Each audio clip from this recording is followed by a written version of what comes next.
Deadman Wonderland became known to audiences through its anime adaptation back in 2011. While the anime introduced countless fans to its brutal world, it never received a second season, meaning viewers never really got to experience more than half of what the manga had to offer. Originally written by Jinsei Kataoka and illustrated by Kazuma Kondo, Deadman Wonderland is a dystopian horror manga that began serializing in 2007. While the anime definitely deserved a lot better, it's not bad at all, but it simply never got the chance to adapt the best parts of the story. Over the past month, we've been covering Deadman Wonderland in different videos, but if you haven't watched them all, then don't worry, this video has them all right here. But if you already watched the first 3 parts, then there are timestamps on screen, in the description, and just throughout the video, so you can jump straight to the finale if you like. Today we're covering the entire story of Deadman Wonderland from beginning to end, while also comparing the manga to its anime adaptation, to see exactly what changed, what was left out, and why the manga is considered the definitive way to experience the series. So without further ado, let's get into the complete story of Deadman Wonderland.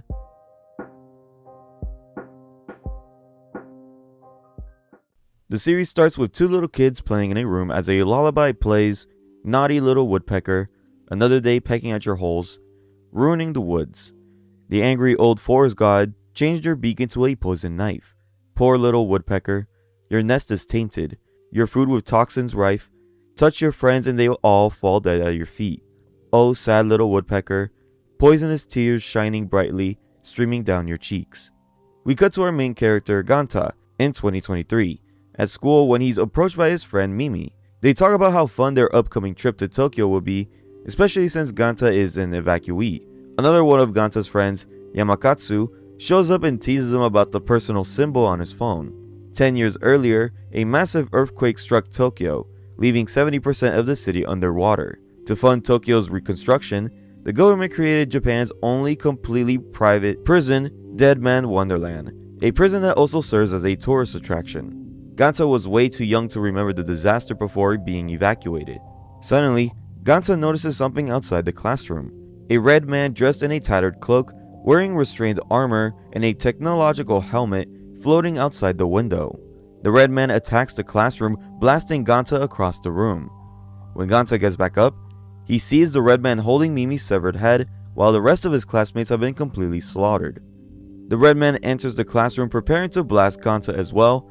However, Ganta notices him holding a red crystal instead, and then he gets struck directly in the chest by the attack. The next day, Ganta wakes up in a hospital as the news report on the middle school massacre. According to police, 14-year-old Ganta has been arrested and charged with murder. Ganta desperately tries to prove his innocence by showing him his injury, but the blast left no visible marks on his body. Ganta is sentenced to death for his crimes and then transferred to Deadman Wonderland. Upon arrival, Ganta meets the chief warden, Makina, not to be mistaken for Makima. She explains Deadman Wonderland to the prisoners, describing how the facility hosts shows and attractions performed by the inmates for tourists. The prisoners are also given bags containing necessities along with their special collars. Suddenly, a man bumps into Ganta, causing him to drop his bag. Makina orders the prisoner to return whatever he stole, but the man insists that it was just an accident. Since he refused to confess, Makina immediately slashes him across the chest. Later, Ganta is sent to his cell, while Makina meets with a man named Tamaki. It turns out that Tamaki was Ganta's lawyer during his trial. Makina mentions that she never really explained the prisoner's execution rule to Ganta, but Tamaki says that it doesn't really matter since they're planning on staging his death as a construction site accident. Meanwhile, we see a mysterious woman with white hair and red eyes standing on top of a tower, singing the woodpecker lullaby. Back in his cell, Ganta panics and wishes that he was just dead. Suddenly, the woman from the tower crashes straight through the cell window, proclaiming that if Ganta wants to die, then she'll kill him herself. The woman attempts to stab him with a shard of glass, but Ganta narrowly avoids the attack. The woman, whose name is Shiro, places her head against Ganta's chest and says that he doesn't really want to die. She then explains that she cares because they're actually friends. It's revealed that long ago, they actually made a promise to always be friends. The 2 children shown at the beginning of the series were actually Shiro and Ganta, and not only that, but Shiro recognizes Ganta's personal symbol. Ganta says that he doesn't remember any of that, and then it says that friends don't try to kill each other. He declares that he would never kill a friend. A guard then suddenly enters the cell, and Shiro disappears. Elsewhere, Tamaki reads through Ganta's report, and he comments that Ganta is fortunate to have encountered the wretched egg and awakened his branch of sin, both of which will be explained later on. Tamaki concludes that Ganta can go down one of two paths. Either he'll be crushed, or he'll become Tamaki's toy. We then cut to Ganta working on the construction of a tower. Suddenly, Shiro emerges from a drain, excited to talk to him. Ganta still doesn't believe that they're friends, but before the conversation can even continue, several prisoners approach and begin mocking him for supposedly murdering all of his classmates. Shiro shoves one of them and insists that Ganta is innocent because he told her so. She then beats up one of the prisoners, but the others quickly gang up on her, with Ganta also getting caught in the middle of the conflict.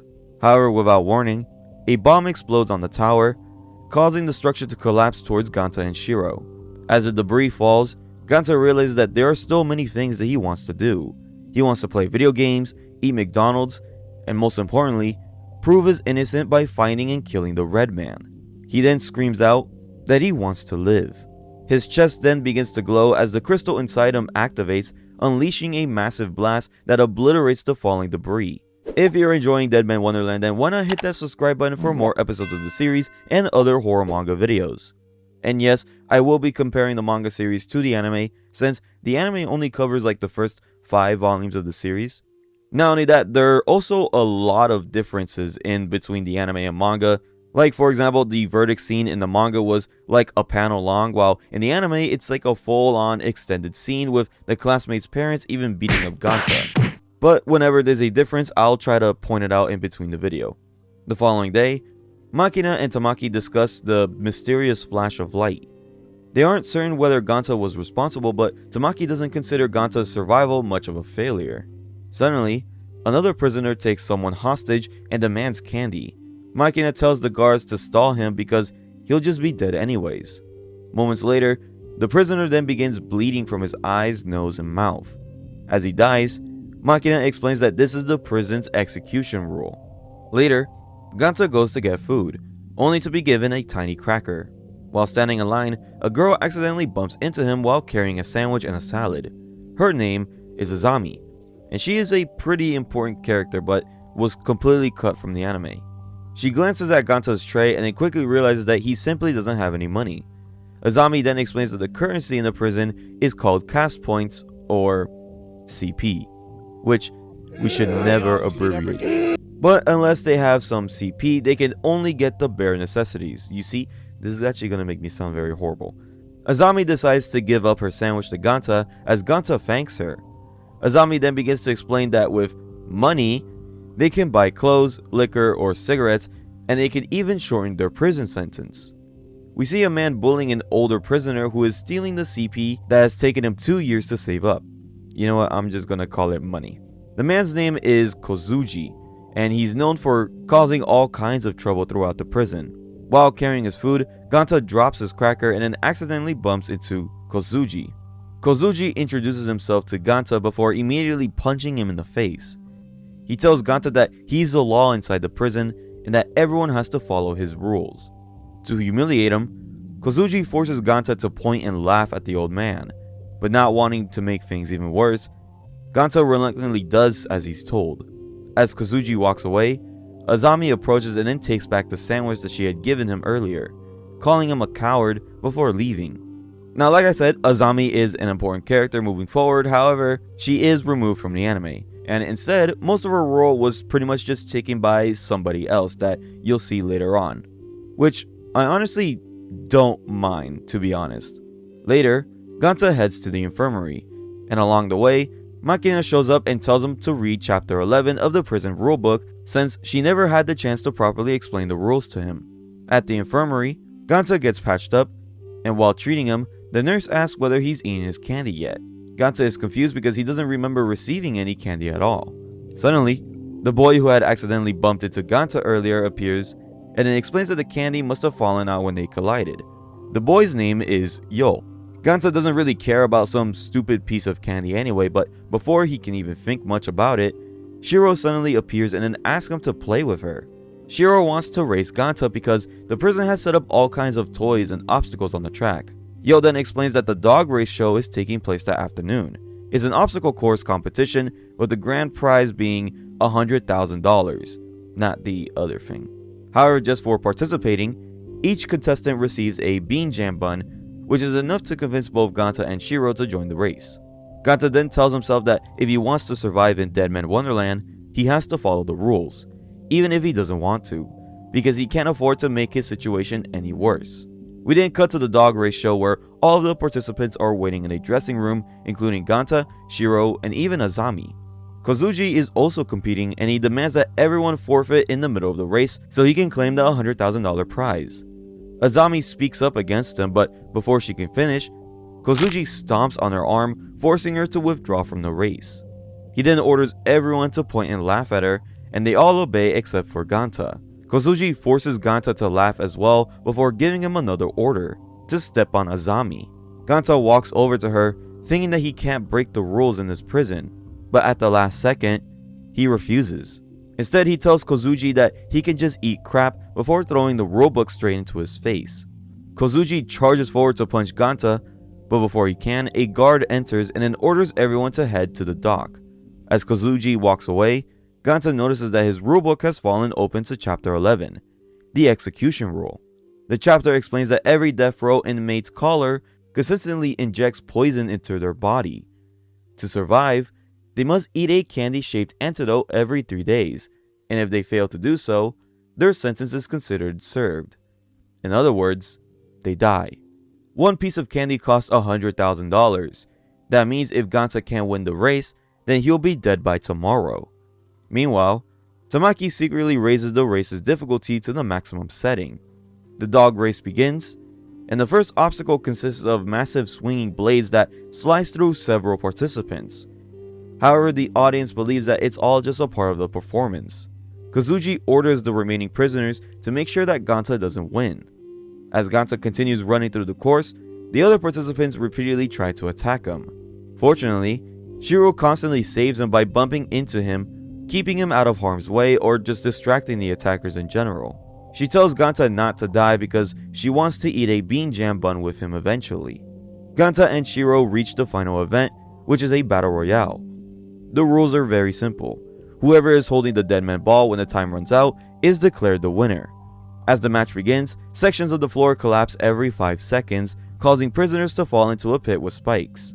Ganta manages to grab the ball, meaning all he has to do now is survive for 3 minutes. Now with only 2 minutes remaining, Ganta figures out the pattern in which the floor panel collapses. He lures Kozuji towards him, and the panel directly in front of him suddenly gives way. However, before Kozuji falls, he kicks the Deadman ball out of Ganta's hands, and Shiro catches it instead. Then, just before falling into the pit, Kozuji throws a knife at Ganta. Shiro jumps in front of him and then takes the blow. Ganta rushes over to check on her and notices that all of her injuries were originally meant for him. Ganta asks why she would do something like that, and Shiro simply replies that she wants to eat a bean jam bun with him. Suddenly, the floor panel beneath Shiro collapses, and before she falls, she throws the Deadman ball towards Ganta. It looks like he's about to catch it, but instead, he chooses to save Shiro. As a result, the race ends without a winner. Kozuji is sentenced to 1 year in solitary confinement for his illegal conduct during the race. And meanwhile, Ganta and Shiro happily celebrate the fact that they at least get to eat bean jam buns together. Unfortunately, that doesn't change the fact that Ganta is still going to die tomorrow. We then cut to Yo. A prisoner owes Yo some money, but he doesn't have it. Since he can't pay, Yo decides to collect the debt with interest. The next scene shows Yo stealing the prisoner's ear piercing while slicing off the prisoner's ear in the process. After Ganta and Shiro finish eating their bean jam buns, we cut to a council meeting where the council members are furious with Tamaki over the large number of deaths during the dog race. Tamaki, however, doesn't seem concerned. He reminds them that he's the one in charge, while calling the old chairman nothing more than a living corpse. He tells the council that all they have to do is continue funding the prison if they want to keep the wretched egg contained within Deadman Wonderland.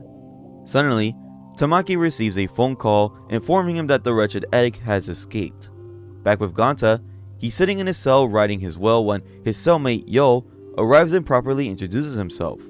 Ganta explains that he's going to be executed soon, but Yo admits that he's actually the reason that Ganta lost his candy, so he managed to get him another one for him. Ganta gratefully thanks Yo, telling him that he owes him his life, and that statement puts a smile on Yo's face. We then see a flashback revealing that Tamaki is actually paying Yo to keep an eye on Ganta, although Yo still can't figure out why. In the present, Tamaki examines a room that has been completely destroyed. He orders all of the workers to restart the system as quickly as possible before the wretched egg starts laughing. At the same time, we see the red man calmly walking through the prison halls. Yo and Ganta are talking about how they haven't seen Shiro lately when Ganta suddenly feels a sharp pain in his chest. A clock tower strikes noon and the red man appears. He begins destroying the prison grounds and massacring prisoners with a devastating tornado-like attack. Yo is caught in the assault, causing Ganta to erupt in rage. Blood begins flowing out of Ganta's body, forming the power Tamaki previously called the Branch of Sin. Ganta fires a conceited blast of blood at the red man, and it lands a direct hit. However, the attack has no effect whatsoever. The red man simply looks at Ganta and says, "Hello, woodpecker." Moments later, the red man leaves as the prison system is successfully rebooted. Tamaki is thrilled that a new resident capable of using the Branch of Sin has been born. He then reveals that this is the true Deadman Wonderland. Damn, this video is going to be super long. And this was just the first volume. I'm honestly loving the series though. Hopefully it does keep up in the same next couple of volumes. And as for the differences in the anime, there are a lot of differences. But mainly the differences are just scenes being cut or just little details being removed, mainly due to the anime just kind of being rushed and compressed to a 12 episode series with like a 24-minute runtime for each episode. However, they do add extra scenes as well, like again extending both the court scene and also the locker room scene for the dog race. Also, the dog race finale was very different. While there are multiple people in the final stage, in the anime it was only Ganta, Shiro, and Kozuji. The knife throw also wasn't in the anime at all, while Kozuji is also sent to a year of confinement in the manga, but in the anime he just straight up dies in the finale. The second volume starts with Ganta waking up in the infirmary while Shiro watches over him. Ganta now knows that the red man is somewhere inside Deadman Wonderland. He overhears two prisoners talking about the red man, saying that he's the ghost of someone who died in the psych ward.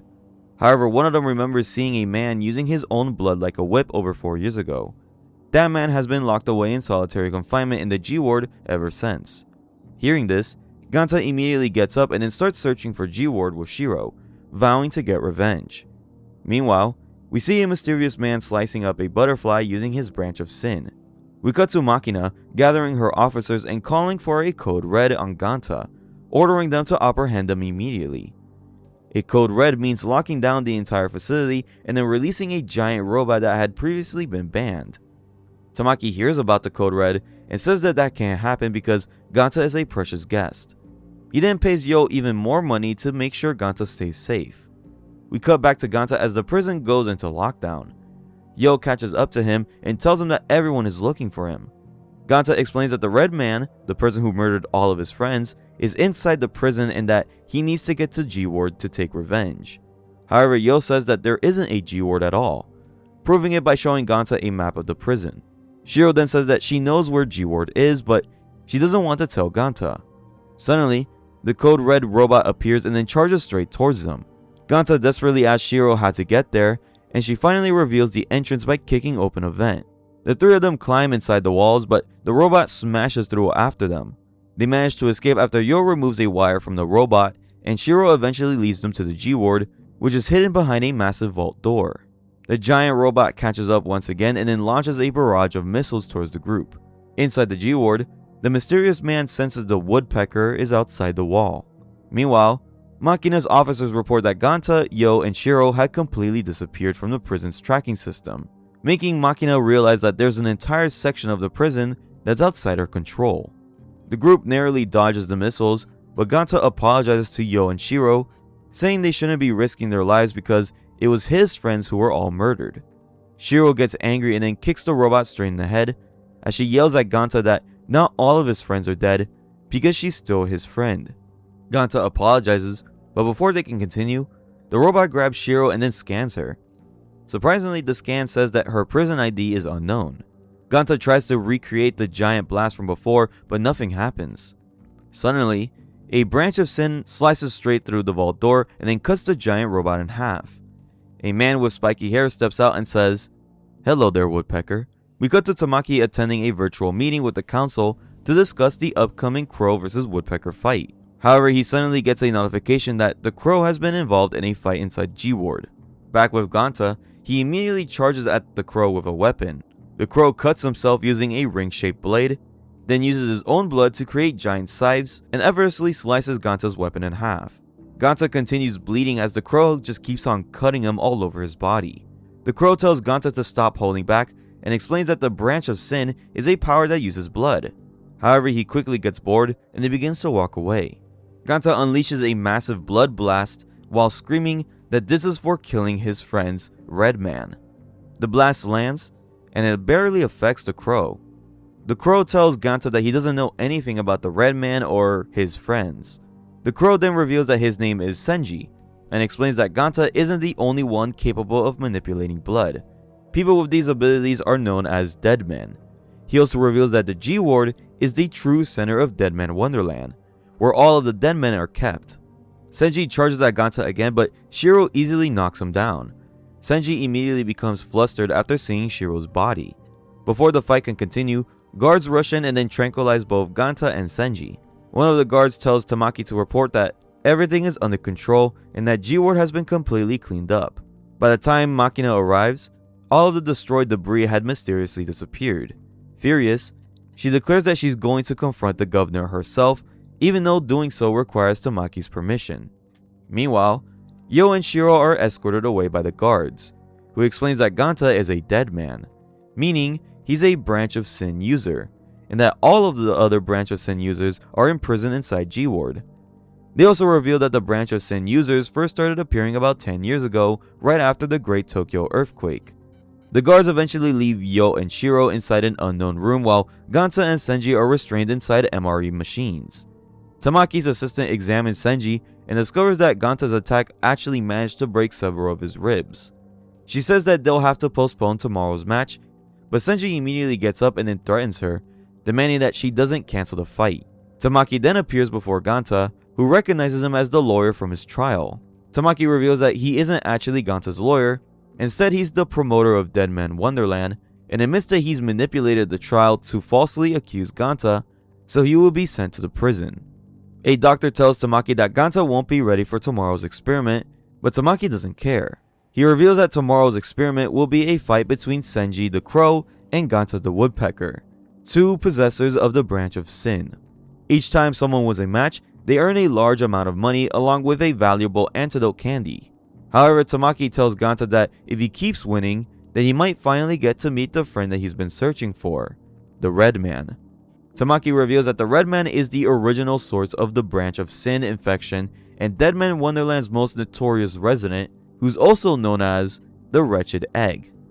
If Ganta truly wants to kill the Redman, then he'll have to step into the arena tomorrow and defeat Senji. We cut back to Makina as she tries to meet with the governor, but the guard refuses to let her in. Inside the room, we see a dying old man while the Woodpecker lullaby begins to play. Back with Ganta, he and Senji enter the battle stage, which is a giant bird cage. They both begin to bleed as the match officially starts. Ganta runs up a tree and then starts firing small little blasts at Senji, but Senji effortlessly slices every single one of them. As Ganta continues firing, he suddenly begins to feel cold. His vision starts to blur as he realizes that he's losing too much blood. Senji slices through the tree and then cuts across Ganta's body before morphing his blood blades into giant grids to increase their range. Then, he says one of the hardest lines in the entire series: "I teach kids like you about the end of the world." Back with Tamaki, he's watching the fight while his assistant gives him the results of an analysis of the crystal embedded in Ganta's chest. It turns out to be the exact same red crystal that was discovered in the rubble after the Great Tokyo Earthquake. They need to learn more about it, but doing so would require dissecting Ganta. Tamaki doesn't mind though, saying that Ganta is already on death row, so if he loses, they'll just kill him anyways. Back in the arena, Senji continues slicing Ganta apart and eventually decides the fight is over as he turns to leave the cage. However, Ganta grabs onto Senji's foot. slowly trying to get back on his feet. Then, Ganta declares that he refuses to give up until he kills the red man. Ganta fires one final blood blast, but instead of aiming at Senji, he aims at the giant bird speaker hanging above the arena. The speaker tries to fall on Senji, but he slices up the speaker. However, Ganta uses the opening to rush over and then place his hand directly on Senji's chest. Ganta screams that he's not a dead man or a woodpecker. He's Ganta, as he unleashes a powerful blast point blank into Senji's chest. The match is over, the crow has fallen, and the woodpecker has won. We cut to Yo walking through the prison hallways when one of his informants approaches him with some new information regarding Shiro. We then see Shiro happily walking outside while singing about Ganta. Yo catches up to her and then tells her to keep her voice down. As they two hide from nearby guards, Yo overhears Azami talking about hearing screams and the sound of something crumbling apart. Thinking she's talking about the G-Ward, Yo approaches her, but Azami gets startled and accidentally punches him. Shiro suddenly appears and then tells Azami that they need to save Ganta, so Azami agrees to lead them to where she heard the strange noise. We then get a good look at G-Ward, which is designed like a giant gear with each individual tooth serving as a room for a dead man.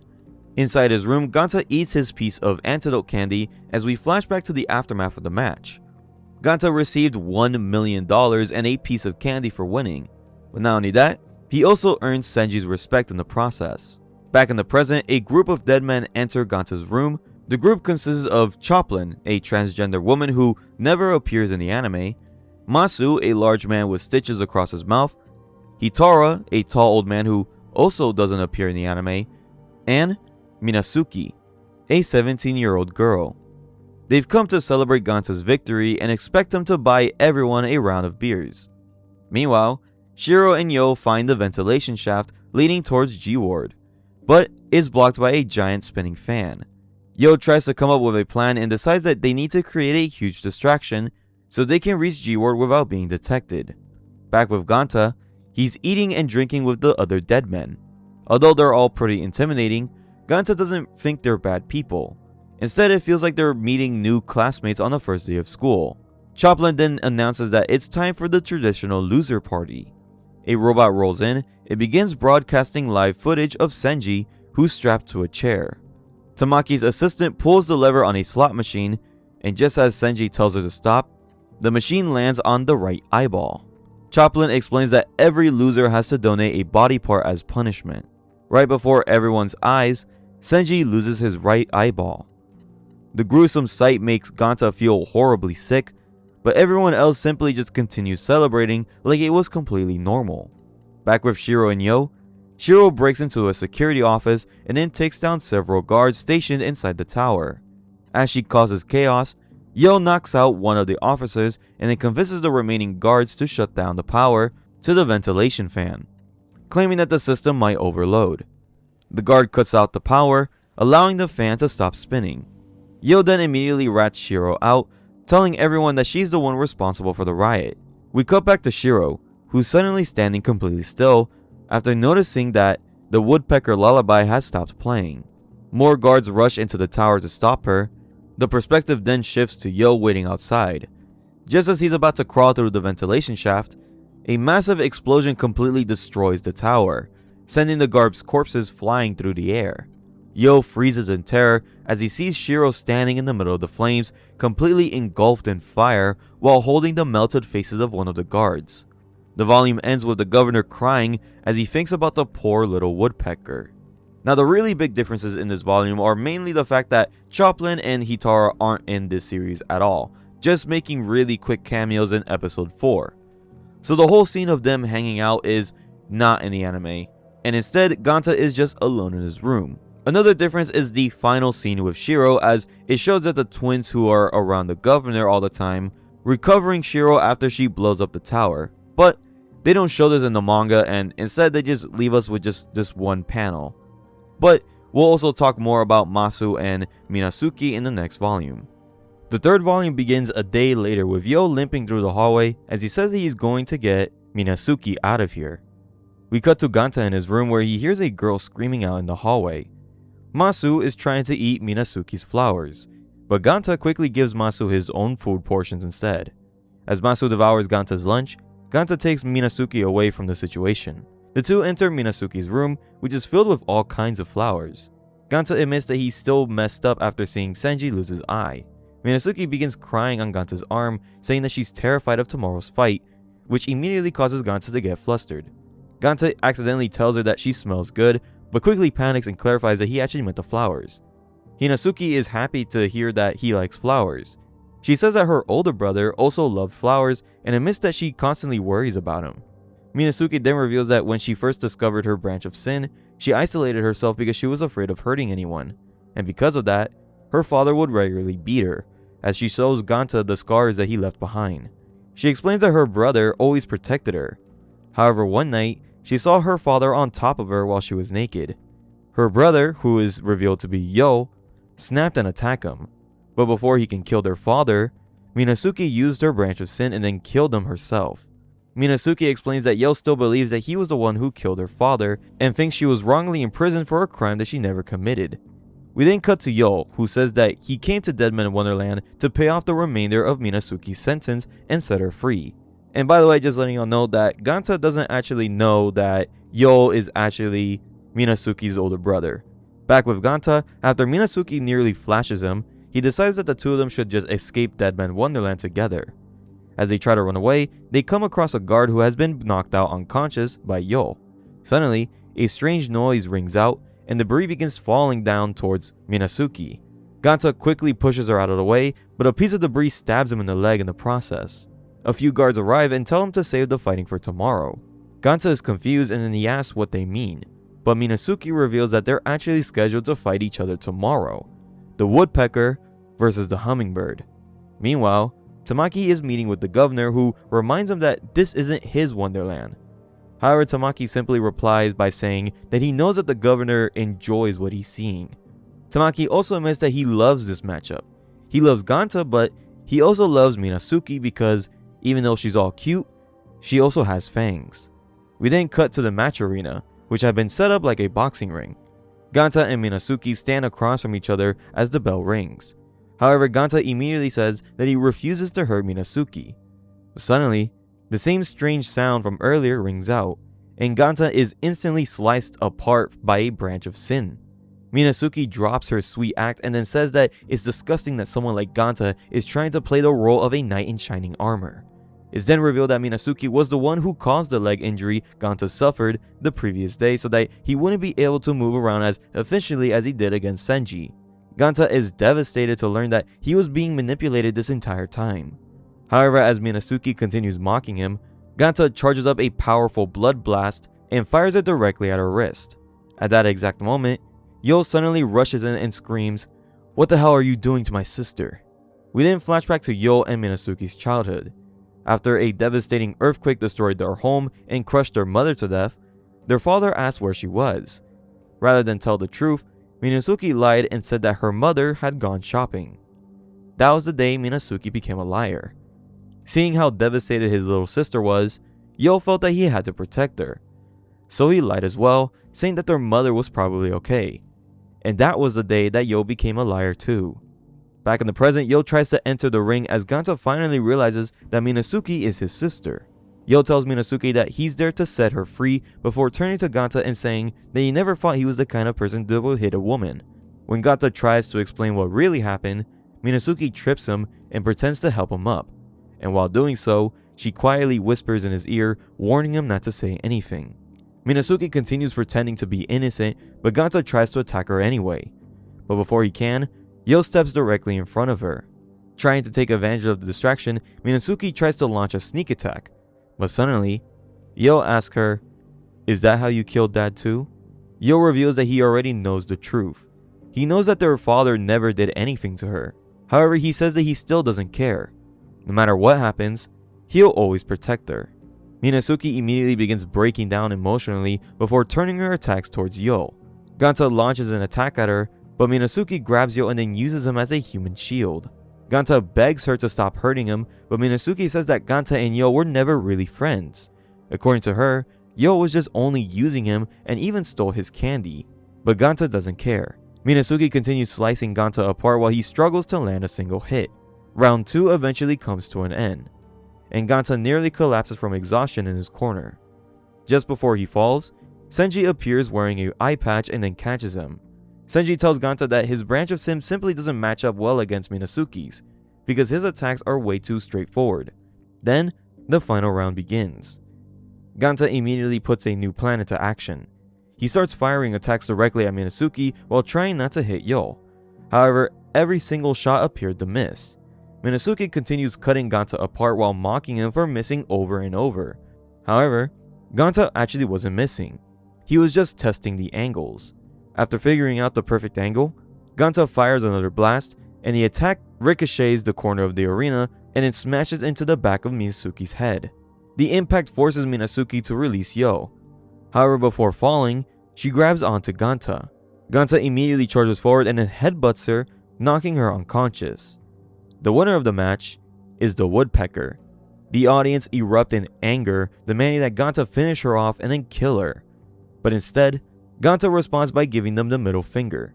He tells them that he's not going to kill a helpless girl, just before calling out Tamaki directly. Not much with Minasuke is changed from the anime. The only differences are just very small little details in the backstory of the father and the amount of scars that she had on her back. Another big difference would be like the boxing ring from the match. That doesn't really appear in the anime. Instead, it's just the bird cage again, which, to be honest, I kind of like that a lot better in the anime. Since, they're nicknamed after birds, so just why not fight in the bird cage of all times? The big change does have to be like the dynamic between Yo and Minasuke. Since Minasuke's mother seemingly abandons her in the manga, in the anime she actively refuses to actually save Minasuke while under a pile of rubble, which later in the scene she's then saved by Yo, while in the manga, Minasuke actually just finds them while walking. Outside the fight, the pep talk that Senji gives to Ganta doesn't happen in this fight, but in another fight that actually happens a lot later on. But that's enough differences, let's get back into the story. We then cut to the governor and the twins who have been watching the entire match. The governor apparently knows about Ganta and his bloodline, and it's also revealed that Shiro is with them. Shiro is fast asleep while holding a picture frame showing her and Ganta as children, alongside an older woman. Back with Ganta, he arrives at the infirmary where Yo is sitting beside an unconscious Minasuke. Suddenly, Shiro wakes up because the woodpecker lullaby had stopped playing, and at the same time the entire G-ward just begins to tremble. A bookshelf begins falling towards Minasuke, triggering a flashback to the earthquake where her mother abandoned her during the disaster. Back then the bookshelf struck Minasuke, but in the present, Yo catches it before it can hit her. Although Yo's back remains completely unharmed, the entire front of his body is covered in deep scratches. As this happens, Ganta begins remembering fragments of the woodpecker lullaby. Visions start flashing through his mind, including an adult woman playing the piano and then images of a baby Shiro. Shiro has now fully waken up as the governor tells her that he brought her favorite pudding. However, Shiro responds that she's not the one who likes pudding.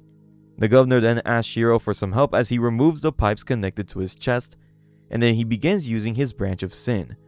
He charges towards Shiro, ready to kill her, but Shiro looks over and then sees the Red Man.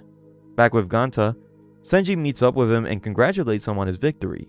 The two go out to eat ramen while discussing Ganta's fighting style. Ganta reveals that he was actually thinking about an old friend who they used to pretend like they were an old toy called Ace Man. While Senji congratulates Ganta on his winning streak, he also warns him that his last victory was an ugly way to win. Whether it's for the best or worse, Ganta has definitely made a name for himself. Behind them, a hooded person quietly listens in on their conversation. Back with Makina, her team discovers that Tamaki had sealed all records of the recent incident, which infuriates her. She smashes her desk and then declares a fox hunt for Tamaki. Meanwhile, Tamaki and his assistant are in his office as she reads Ganta's test results. The red crystal inside Ganta's chest is actually a capsule containing nameless worms. Their sample appears to be the exact same thing, except these nameless worms are inactive. That means that everyone who awakened a branch of sin during the Great Tokyo earthquake had one of these red crystals assembled into their bodies, which is how they became infected. As for creating more dead men, it's difficult to continue their research because they're not allowed to examine the wretched egg, who's also known as the Red Man. Tamaki says that the wretched egg isn't his toy, it's the governor's. And even though the governor's true identity is unknown, he's rapidly aging. So at this rate, Tamaki believes that he will eventually just take over Deadman Wonderland. After a brief scene of fan service from Minazuki, Yo and Ganta help clean up the infirmary. Ganta asks Yo if he has seen Shiro, and Yo just looks terrified, before explaining that they got separated back in the G Ward. He then calls Shiro a monster, and then asks Ganta if he really knows what she is. And although Ganta has no idea what Yo is talking about, he remembers that he and Shiro were childhood friends. We flash back to when Ganta was a little boy. His mother was still alive, working while secretly crying over something, meaning that older woman was actually Ganta's mother. Ganta tries to play with Shiro, but all of the constant testing makes her extremely sad. He introduces her to a superhero called Ace Man, and tells her that if she ever needs help, she can always call Ace Man. Instead, Shiro gets upset and then smashes the Ace Man toy on the ground, breaking it. Ganta runs outside crying, but suddenly, a dog attacks him. Ganta is terrified and he cries out for Ace Man. Suddenly, the window above him opens up and Shiro jumps out before kicking the dog away. She saves Ganta while proudly declaring, "Ace Man has arrived." Back in the present, Ganta says that he wants to apologize to Shiro for forgetting all about her. However, Yo keeps quiet, choosing not to tell Ganta what Shiro did. We then cut to Ganta sitting alone in his room, singing the woodpecker lullaby while thinking about his mother. It's also revealed that Ganta's mother originally wrote the song for Shiro. We then cut back to the governor's room, which is now completely covered in blood and left in ruins as the woodpecker lullaby begins playing once again. Shiro quietly asks what the rest of the song is as she slowly walks over towards the red man. However, it's revealed that the red man was actually never there.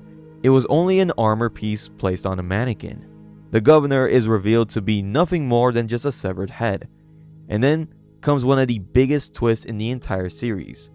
Shiro is the wretched egg, aka she's the red man. And in my opinion, this is probably the best twist they could have done with the red man. And if you look back throughout this video, you can actually see certain clues and little details that actually led to this reveal. It's honestly super duper cool. I was afraid this series was going to lean into like Ganta becoming like a chosen one type of situation, but it does seem like the old friendship that he had with Shiro is technically the cause of why Ganta is in Deadman Wonderland to begin with.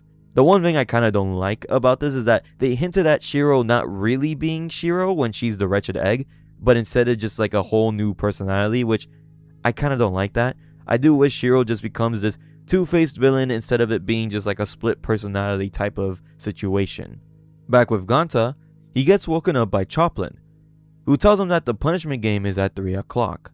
Ganta immediately runs to Minazuki's room, which, again, gives us another fan service scene.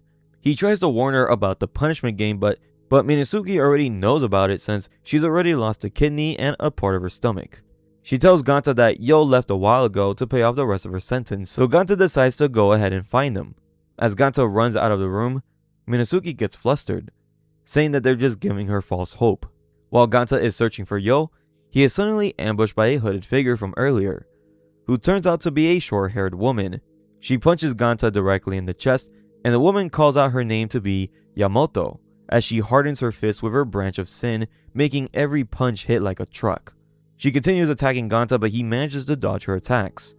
Ganta tries to run away, but Yamoto catches up and then kicks him directly in the back, knocking him unconscious. Meanwhile, Yo is trying to break into a security guard's locker to steal the prison's money, but Tamaki catches him. Tamaki says that he's too busy to deal with Yo and is about to let him go, but first, he introduces Yo to a monk named Genkaku. Before leaving, Tamaki tells Yo that prison sentences can't be bought off, especially when it comes to Deadman because they're just far too valuable. That means that Minazuki can never leave Deadman Wonderland. Yo is enraged and he tries to attack Tamaki, but Genkaku effortlessly takes him down without even breaking a sweat. We then cut to Ganta waking up inside a laundry room with Yamoto. However, she reveals that her real name is actually Karako, and she's a member of a group called Scar Chain. Ganta refuses to cooperate, but suddenly, a man with a mechanical voice named Nagi appears. He says that he's been searching for new comrades to join the war. Nagi is the leader of Scar Chain, an anti-establishment group that's trying to fight back against Deadman Wonderland. Ganta refuses to join because he doesn't want to fight and risk anyone else having to go through another punishment game. Nagi says that he admires how pure Ganta is, and to prove that Scar Chain can be trusted, he promises to save Minazuki. Nagi then removes his teeth, revealing that they're actually a hidden transmitter. We cut to Minazuki, who's strapped to a chair as the punishment game is about to begin. However, when the slot machine finally stops spinning, the body part that she's forced to donate is her hair. The result shocks everyone watching except for Nagi, who secretly rigged the slot machine. Ganta thanks Nagi for saving her, but Nagi once again asks Ganta to join Scar Chain and help carry out their grand plan. But suddenly, Genkaku appears and then calls out to the owl. Genkaku then reveals a beaten up Yo before throwing him towards Ganta. He pulls out his weapon, which turns out to be an electric guitar. Ganta fires a Ganta gun blast at him, but Genkaku somehow makes the attack disappear before smashing Ganta in the head with the guitar. Suddenly, someone crashes through a vent shaft and then shatters Genkaku's guitar. The volume ends with that mystery person being Shiro, who proudly screams out, "Ace Man has arrived." Although Ganta is overjoyed to see her again, Yo is absolutely horrified. The series continues with Ganta being introduced to the Scar Chain organization. Yo is being treated by their doctor while Shiro also joins Scar Chain, even though she doesn't have any powers. As Ganta gets more comfortable around everyone, he finds it strange how they can all just be laughing in a place like this. We got to Makina and her assistant talking about an upcoming inspection. Makina explains that once a year, there's a week-long government safety inspection, and she knows that Tamaki can't be around any of the sensitive data while the inspectors are there. So, she wants to take advantage of the opportunity to restore order in the future.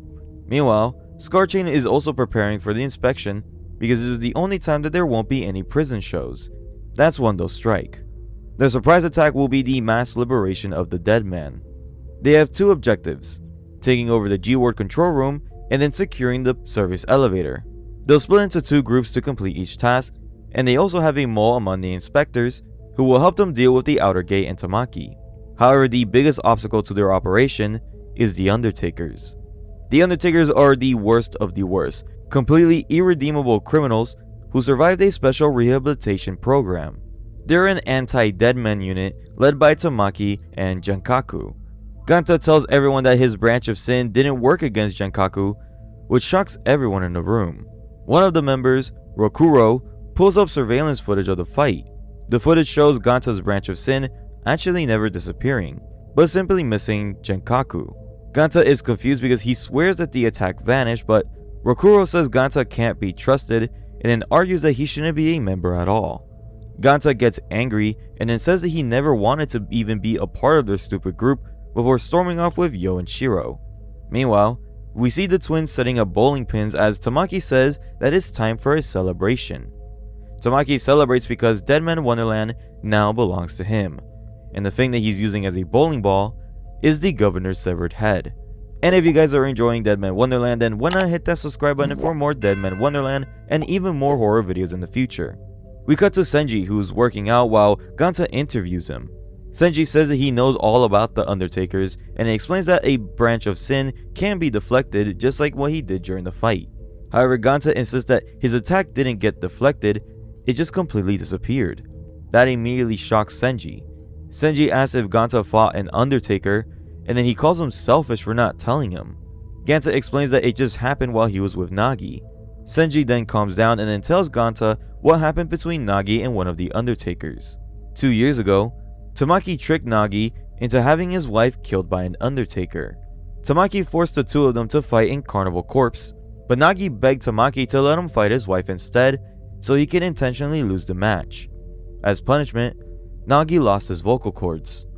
However, Tamaki broke his promise anyway and still punished Nagi's wife for fixing the fight. Genkaku murdered Nagi's wife while Nagi couldn't even call out her name. Back with Ganta, he apologizes to Nagi for what happened earlier. Nagi accepts the apology but explains that Scar Chain isn't fighting for revenge. They're fighting to destroy Deadman Wonderland in the name of freedom. Nagi reveals that he has a child living in an orphanage outside the prison. All he wants is the freedom to hold that child again. He explains that every member of Scar Chain is fighting for their own personal version of freedom. When something that important is on the line, they don't have time for revenge or fear. Later that night, Ganta thinks about Nagi's words, but is still consumed by hatred for the Red Man. Shiro wakes up and Ganta asks if there's anything that she wants to do. Although she says she wants to eat a lot of snacks, she also wants to ride the big shiny thing outside, which turns out to be the Ferris wheel. Ganta tells her that they can't because they're prisoners, not visitors. But he promises that when they escape, they'll ride the Ferris wheel together. The next day, Shinkaku is getting his guitar rebuilt so he can punish the owl. Suddenly, Scar Chain's trader arrives, and it's Rokuro. The inspectors have officially arrived, meaning it's time for Scar Chain's operation to begin. Ganta and Shiro enter the hideout where Ganta apologizes to everyone for the way that he acted. Karako welcomes him back into the group but questions whether Shiro will actually be useful since she doesn't even have any powers. Ganta tells Shiro to go back to her room but she refuses. He didn't ask her to wait for him there so they can keep their promise and ride the Ferris wheel together. Shiro agrees to leave and Karako tells her that Ganta only wants to keep her safe because he really cares about her. The group goes over the plan one final time. Their main objective is exposing the policies and management of Deadman Wonderland, and to do that, they need evidence. Rokuro already has all of the data stored in a small chip, and all they have to do is get that chip out into the outside world. Before leaving, they perform their salute. With our scars, our freedom, we fight the same enemy to break the chain. Suddenly, an emergency alarm announces that there's a situation involving the Undertakers. Kurako and Ganta head out together while Nagi and Rokuro infiltrate the control room and silently take down the guards. Ganta's group breaks into a security room, but the floor is pressure sensitive. If anyone puts too much weight on it, then an alarm will go off. One of the Scar Chain members uses his branch of sin to create a giant spider web so everyone can crawl across safely. As they make their way across, the web accidentally breaks a pipe, causing everyone to fall and alert one of the band's security robots. The robot sprays one of the members with a boiling liquid that completely melts the prisoner's entire body. Everyone immediately runs, but the robot's attack weakens the bridge with the hot liquid. Kuruko grabs onto the collapsing bridge and then yells for everyone else to keep on running as she throws the data chip to Ganta. Part of Kuruko's arm is burnt by the acid as she continues telling Ganta to run. We then flashback to when Kurako first arrived at Deadman Wonderland. Everyone was too afraid to even look her in the eyes. Everyone except Nagi. Back in the present, Kurako rips off the burned skin from her arm before repairing it with her own blood. She then turns around, hardens her fist with her branch of sin, and then destroys the robot in a single punch. She declares that she'll support the dreams of the man that she loves, Nagi. Ganta and the rest of the group reach the elevator, but now all they have to do is wait for Nagi to activate it from the control room. Back with Nagi and Rokuro, they come across what appears to be a second-grade girl carrying an enormous case on her back. Nagi warns her that it isn't safe and then tells Rokuro to activate the elevator. However, Rokuro refuses. The little girl opens the case and then reveals a gigantic sword. Her name is Hibana, and she's one of the squad leaders. Nagi doesn't panic though. Instead, he calmly prepares himself for what he calls a forecast of blood rain. We flash back to Hibani's childhood. She was one day harassed by another child, and then later that day, that same child was found dismembered in the schoolyard, which is pretty hardcore. When the police questioned Hibana, all she said was that she was naughty, because her mother always told her so. It's then revealed that her mother hanged herself years earlier, and the body is still there. Back in the present, Yo wants to tell Ganta that he finally figured out how the Undertakers neutralize a branch of sin, as he overheard Kenkaku explaining that their weapons dissolve the branch of sin by oxidizing the nameless worms inside a dead man's blood. Back with Nagi, the battle begins. Nagi throws his exploding owl eyes, but Hibana effortlessly neutralizes them with her giant sword before smashing Nagi into a wall. Hibana explains that Kenkaku doesn't want Nagi to die, so instead she'll punish him with lynchi. Lynchi is an ancient Chinese method of execution where pieces of the victim's bodies are slowly cut away, including the chest, arms, stomach, thighs, and countless other body parts. Hibana swings her sword repeatedly, carving cuts all across Nagi's body. It is revealed that Hibana's own mother performed lynchi on her as a child. Hibana proudly calls it the work of a proper lady. However, Nagi responds by saying that she's nothing more than a little girl with a broken and twisted mind. Hearing that makes Hibana furious because she hates being called a little girl.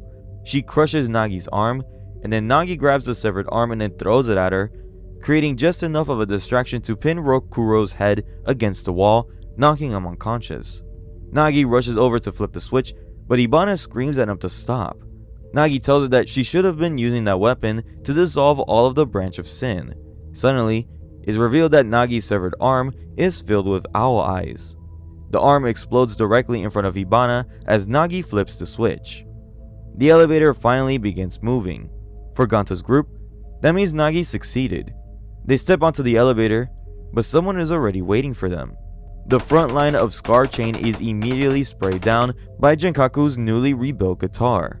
The battle against the Undertakers begin. Scar Chain quickly realizes that their branches of sin doesn't work against them. One by one, most of the members are slaughtered. Back with Nagi, Rokuro mocks him by saying that Ganta's group probability of victory is only 0.17%. Nagi replies that all they need is hope. However, Rokuro's response is that his job is to reduce that probability to 0. Their client wants their entire operation to become a grand production. Back on the battlefield, Ganta continues running while member after member sacrifices themselves to keep him alive. Nagi removes his teeth and then activates the hidden transmitter inside them, desperately trying to contact anybody. The only person who hears the transmission is Shiro. Ganta continues running through the battlefield before crossing paths with Jinkaku. He fires the Ganta gun, but it has no effect. Just as Jinkaku is about to kill him, one of the squad leaders tells Jinkaku that it's time. Jinkaku and the rest of the Undertakers simply walk away. Scar Chain believes that they've been given another chance to escape, but suddenly, a giant pipe crashes down from above and Shiro bursts through it. She immediately asks Ganta where the data chip is. Without hesitation, she snatches it out of his hand. Shiro runs over to a massive flame and then throws the chip directly into it. The chip then explodes, and Shiro quickly seals the explosion behind a giant metal door. She turns around and then asks Ganta if he's alright. Ganta simply stares at her, as their only hope of escaping Deadman Wonderland has just been destroyed. Back with Makina, her and her assistant are unable to find any information about either the director of Deadman Wonderland or Tamaki. Since Tamaki will be gone for 5 days during the inspection, Makima decides that they'll conduct their own investigation. Back with Ganta, everyone in Scar Chain is furious with Shiro. Shiro simply says that a voice told her to destroy the data chip, but Ganta explodes in anger, blaming her for ruining everything. Shiro responds that Ganta is weak, and that's why she has to protect him. That only makes Ganta even angrier, and he punches Shiro directly in the face. The other Scar Chain members restrain Ganta as he screams that he never wants to see Shiro again. Meanwhile, Jinkaku holds Nagi hostage and then offers him a chance to join the Undertakers. Back at Scar Chain headquarters, Kurako hears everything about what happened, although Ganta is still furious with Shiro. Kurako reminds everyone that they can simply just create another data chip. She also says that she's certain that Nagi is still alive. Meanwhile, Makina searches through Tamaki's office looking for evidence. Instead, she finds a document titled Compatible Persons List. Suddenly, Tamaki returns. Makina and her assistant quickly hide as Tamaki enters alongside a man named Major Aoi. The two discuss creating more dead men, but Aoi says that he has no interest in creating uncontrollable monsters. Back at Scar Chain headquarters, Kurako explains that they need more manpower for the next operation. She suggests recruiting Senji, Choplin, or even a new dead man known as Mockingbird. Ganta volunteers immediately, and Kurako appreciates it, but says that they need someone with more experience. Still blindsided by anger, Ganta blames every death on Shiro, saying that she made all of their sacrifices meaningless. Kurako immediately tells him to stop, saying that every word that he's saying is breaking her heart. Suddenly, Rokuro bursts into the room into a panic and then asks who figured out that the data chip was going to explode. He revealed that he planted a bomb inside the chip itself so that it will kill both Scar Chain and the government inspectors. At that moment, Ganta realizes that Shiro was right all along. Meanwhile, Jinkaku reveals that he spent the last 2 years trying to lure Nagi into this exact situation. He says that every Undertaker has a screw loose, but Nagi is the craziest one of them all. All of Scar Chain has now been taken hostage. Until Nagi changes his mind, they'll all be executed one by one. A large group of Undertakers storm Scar Chain headquarters, and Rokuro announces that Ganta will be the first to die. Meanwhile, Shiro wanders into her grandfather's room and begins eating cookies from his secret stash. The volume ends with Shiro quietly saying that she doesn't want to share them with Ganta anymore. She sits alone among the rubble, crying because she and Ganta aren't friends anymore. The emotions are there. I literally got hit in the face when Ganta actually hit Shiro in the face. I've gotten so attached to these characters that it actually made me pretty shocked and emotional that he did it, which means that this series is actually doing a fantastic job. As for the differences in the anime, the Mockingbird is named when Kurako mentions that they need more manpower, but in the anime he's actually shown way before, watching Kuroko fight the robot. The scene of Yo wanting to warn Ganta about Chinkaku's power is also cut from the anime since it's brought up again later in the series. And instead of Shiro getting Nagi's message about the data chip exploding, in the anime it was actually the Mockingbird who gets the message, and then he goes ahead and tells Shiro. Another huge thing that I forgot to mention in the last video was that during the courtroom scene, there was a video of a fake Ganta threatening Tamaki about the massacre and basically self-incriminating himself, which is one of the reasons why Ganta was actually sent to Deadman Wonderland in the first place. Now, the scene actually never happens in the manga, and I forgot to add it in the last video because the scene was actually spoiling the fact that Tamaki rigged the entire case, which was revealed later on in volume 2, and not the first chapter. But it's being mentioned now because in the anime, Rokuro says that he actually fabricated the court scene video for Tamaki, which of course doesn't happen in the manga because that courtroom scene never actually happened. The 5th volume continues with Ganta panicking. He wants to attack, but his heartbeat starts pounding uncontrollably, causing him to collapse to the ground.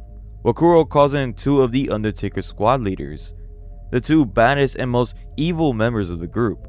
One of them was raised by a bear as a baby who ate 7 people and 9 dogs and eventually killed the bear that raised him. The other would completely skin the head of women, making them look like mannequins before turning their hair into clothing. And just as the 2 squad leaders are about to attack, Senji suddenly appears and then effortlessly slices both of them into multiple pieces. Scar Chain immediately launches their counterattack as Senji joins the fight. However, his branch of sin disappears the moment it connects with one of the Undertaker's weapons.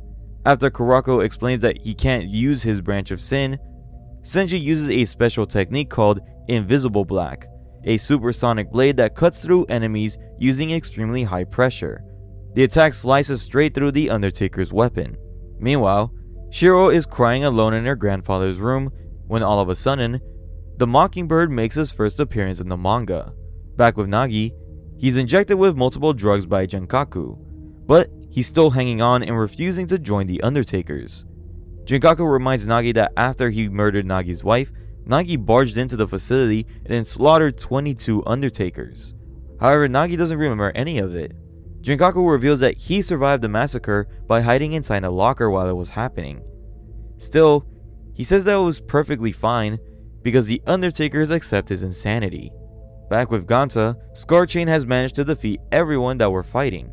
However, Ganta is furious with himself for yelling at Shiro and then having to rely on Senji to save him. Kurako asks Senji to join Scar Chain and then to help their plan, but Senji refuses. He says that Deadman Wonderland is a crazy place, but the outside world isn't any different. Before leaving, he gives Ganta one final piece of advice. If you're weak, don't bare your fangs. Senji has become my favorite character. He just has so much aura and he just gets all of the super cool lines as well. And the same honestly goes with Jinkaku. The only thing is, Jinkaku and Senji are like being shown as these super powerful like beings, except Ganta can easily beat Senji in Carnival Corpse, while Shiro was able to defeat Jinkaku in just one simple move. It just makes the last couple of volumes seem a little bit weird when you look back into it, knowing that Jinkaku and Senji have been in Deadman Wonderland for like more than 2 years, a lot longer than Ganta has even had his freaking branch of sin. Back with the series though, Ganta barges into Senji's room and then asks him to teach him how to fight. He wants to get stronger so he can help Nagi, stop Shiro from worrying about him, and eventually defeat the Red Man. Ganta breaks down saying that more than anything, he wants to beat the crap out of his weaker self. Senji agrees to train him. Back with Shiro, she begins talking to the Mockingbird, whose name is Toto, which I'ma just call him Mockingbird since his name is literally a curse word in Spanish. He introduces himself by saying, "Nice to meet you, wretched egg." We flash back to Nagi telling Karako about his child. He explains that his wife gave him a locket with a picture of their child inside because she knew that the child was his only hope of making it through everything. Karako opens the locket and then tells Nagi that his child looks exactly like him, even though it's revealed that the locket is actually empty. Ganta and Senji spent quite a while training together, but Ganta is easily defeated over and over again. Senji grabs all of Ganta's candies and then smashes every single one except for one. Ganta panics, but Senji ties the last candy to a string and then places it beyond a line drawn on the ground. He tells Ganta not to cross the line. All Ganta has to do is shoot the string and grab the candy, but if his Ganta gun isn't faster than Senji's invisible black, then Ganta will die. Meanwhile, Shiro is eating sweets with Mockingbird. Mockingbird is shocked to hear that the wretched egg was actually hurt by the punch that Ganta landed on her. Shiro begins crying, asking why Ganta hates her so much and why the cookies don't taste good anymore when she eats them. Mockingbird asks Shiro if that weak boy is actually really that important to her. Shiro suddenly stands up and says that Ganta isn't important at all. In fact, she hates him so much that she's going to actually hit him. It's then revealed that Shiro got drunk off of chocolate liquor. Mockingbird watches her leave, saying that he's looking forward to tasting lots of sweet branches of sin. Back at Scarchain headquarters, Karako tells everyone that they're not going to rescue Nagi because they simply don't have enough manpower. Even though everyone protests, Karako reminds them that their main objective is getting the data out of Deadman Wonderland.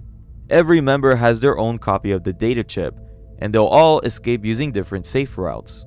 As everyone leaves, Rokuro tells Karako that they only have a 72% chance of succeeding if the Undertakers don't appear.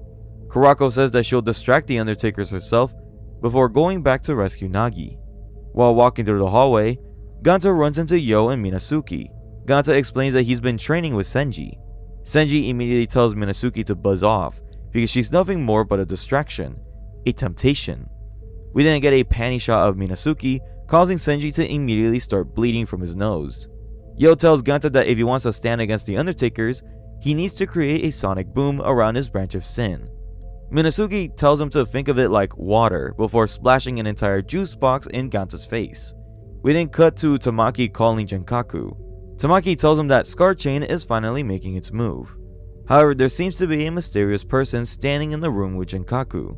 Tamaki orders Genkaku to eliminate Scarchain once and for all. We then see the mysterious person casually walk over to one of the Undertakers and then crushes his head. Genkaku simply calls it the sound of a red flower blooming. Karako is disguised as an Undertaker and then sneakily tries to go to the headquarters when Shiro suddenly appears, completely drunk, trying to figure out where she is. Before Karako can react, Genkaku appears. Karako tells him that she'll escort Shiro away, but Genkaku immediately sees through the disguise and then kicks her helmet off. Meanwhile, Ganta and Senji continue training. Ganta is finally getting the hang of his sonic boom technique, but it only seems to work whenever he's suffering from anemia. Suddenly, every television turns on, and Genkaku appears on the screen with a message for Scarchain. He announces that if they don't come to him immediately, he will torture and kill both Karako and Shiro. The moment Ganta hears that, he takes off running to save them. And as it turns out, every member of Scarchain has made the exact same decision. Instead of following the original plan, they've all chosen to save Karako. Back at the Undertaker headquarters, Genkaku casually tells his men to do them while continuing to slice them apart. Just before Karako and Shiro can be assaulted, the doors explode open. Ganta and the rest of Scarchain burst into the room, ready to save them. Suddenly, Hibana slashes Shiro across the shin with her giant sword as the rest of the Undertakers prepare for battle. The war officially begins. Ganta finally figures out how to use his sonic boom blast in combat. One of the Scar Chain members fires a rocket launcher at the room where Nagi is supposedly being held. The door explodes open, and Kurako rushes inside and discovers a giant Buddha statue with Nagi sitting in the corner. He desperately tells her not to come any closer, but Kurako ignores him, reminding him that his child is still waiting for him outside. Nagi then begins to laugh. He reveals that his locket is completely empty. Back during Carnival Corpse, he couldn't kill his wife because she was pregnant with their child. Instead, she died with her stomach ripped open. We flash back to Tamaki restraining Nagi before showing him his unborn child floating inside a scientific pod. Nagi completely loses his mind, laughing hysterically as he screams, asking why his wife and child had to die and why any of them are still alive. He falls into complete despair. Owl eyes begin floating all around Kurako before exploding beside her. Nagi walks out of the room, leaving Kurako unconscious beneath the rubble.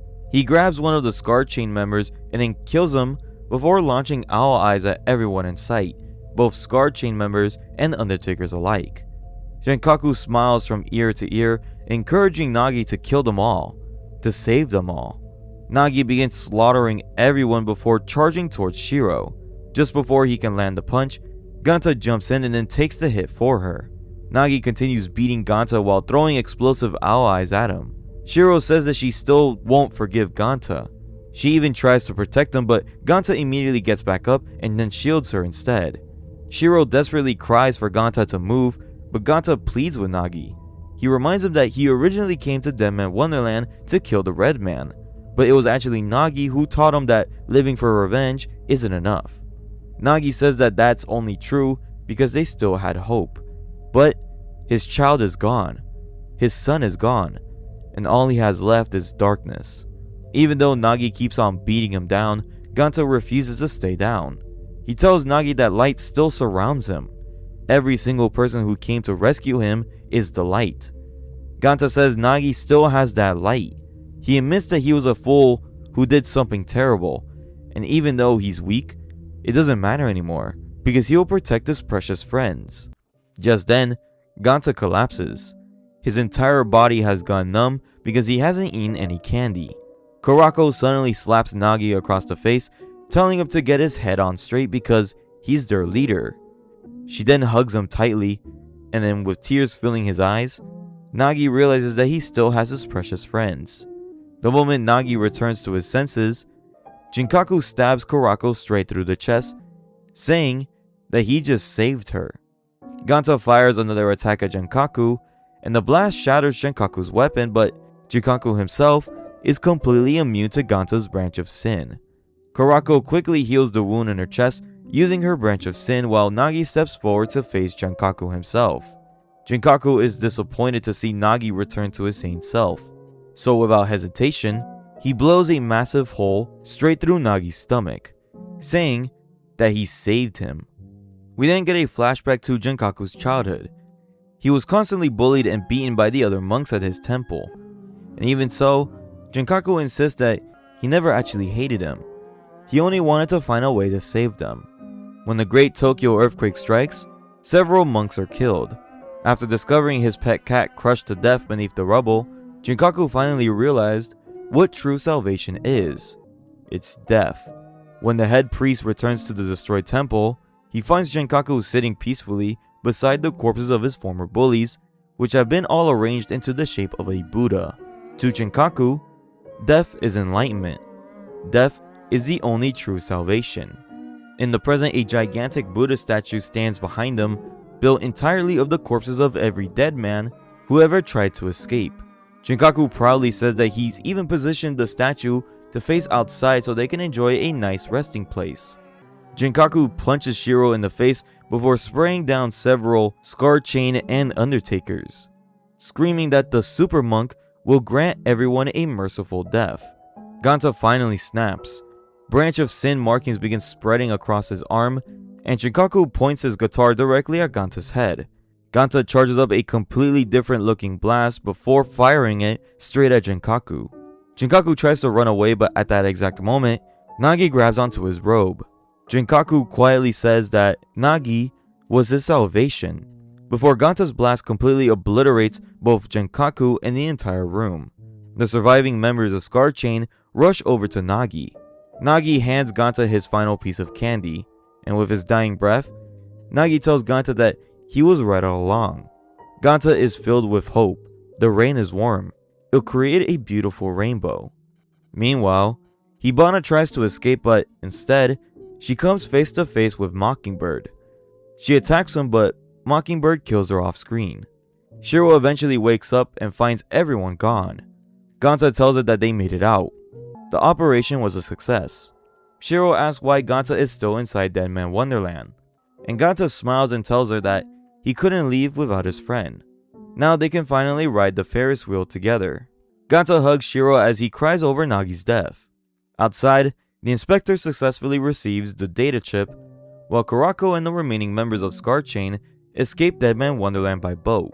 Meanwhile, Tamaki completely loses it after realizing that he can't locate any of the escapees. He declares that before they lose any more dead men, they'll simply have to create more. We see the compatible persons list, and Azami's name is on it. At the same time, Makina is also investigating Azami and orders her assistant to bring Azami to her immediately. The volume ends with Mockingbird staring at an old photograph of Shiro, Ganta, and Ganta's mother, while wondering what Ganta's branch of sin tastes like. And that is where the anime actually ends.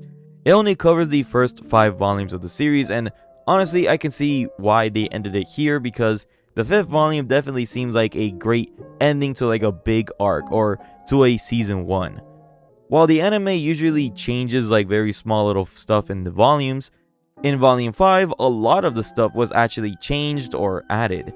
For example, the 2 squad leaders that were taken out easily were actually best friends in the anime. Yo doesn't come to warn Ganta in the anime, and instead the scene is replaced with a moment in the next volume where Mockingbird actually talks to Senji. Also, Ganta's sonic boom blast is seen a lot more impressive during the training with Senji, while in the manga, Senji just barely deflects it. The anime also has a scene of Minasuki joining in the fight to help Ganta, except in the manga she doesn't actually join at all. The scene of everyone joining together to save Kurako and Shiro is super duper cool in the manga, but it actually never happens in the anime, as most of them are just kinda slaughtered. So it's just Ganta to enter the room filled with Undertakers, meaning that the giant battle of the Undertakers and Scar Chain doesn't actually happen. Which also means that Nagi didn't kill that one Scar Chain member either. Also in the anime, Shiro goes into her wretched egg personality during the fight in front of Ganta, which also confirms the 2 personality theories that I had for Shiro in the last video. In the anime, Makina confronts Tamaki about Ganta and the whole fight, while in the manga, Makina is doing the investigation in secret. And the last big difference is the anime only ending, where Shiro and Ganta are sitting outside and Shiro sings to Ganta the woodpecker lullaby, which Ganta recognizes. And honestly, that's it for the anime. Even though there were a lot of differences, I actually still recommend watching the series. It does end on a cliffhanger and there are just a lot of stuff unanswered obviously, but for the changes that it did compared to the manga, I don't think it's a bad adaptation at all.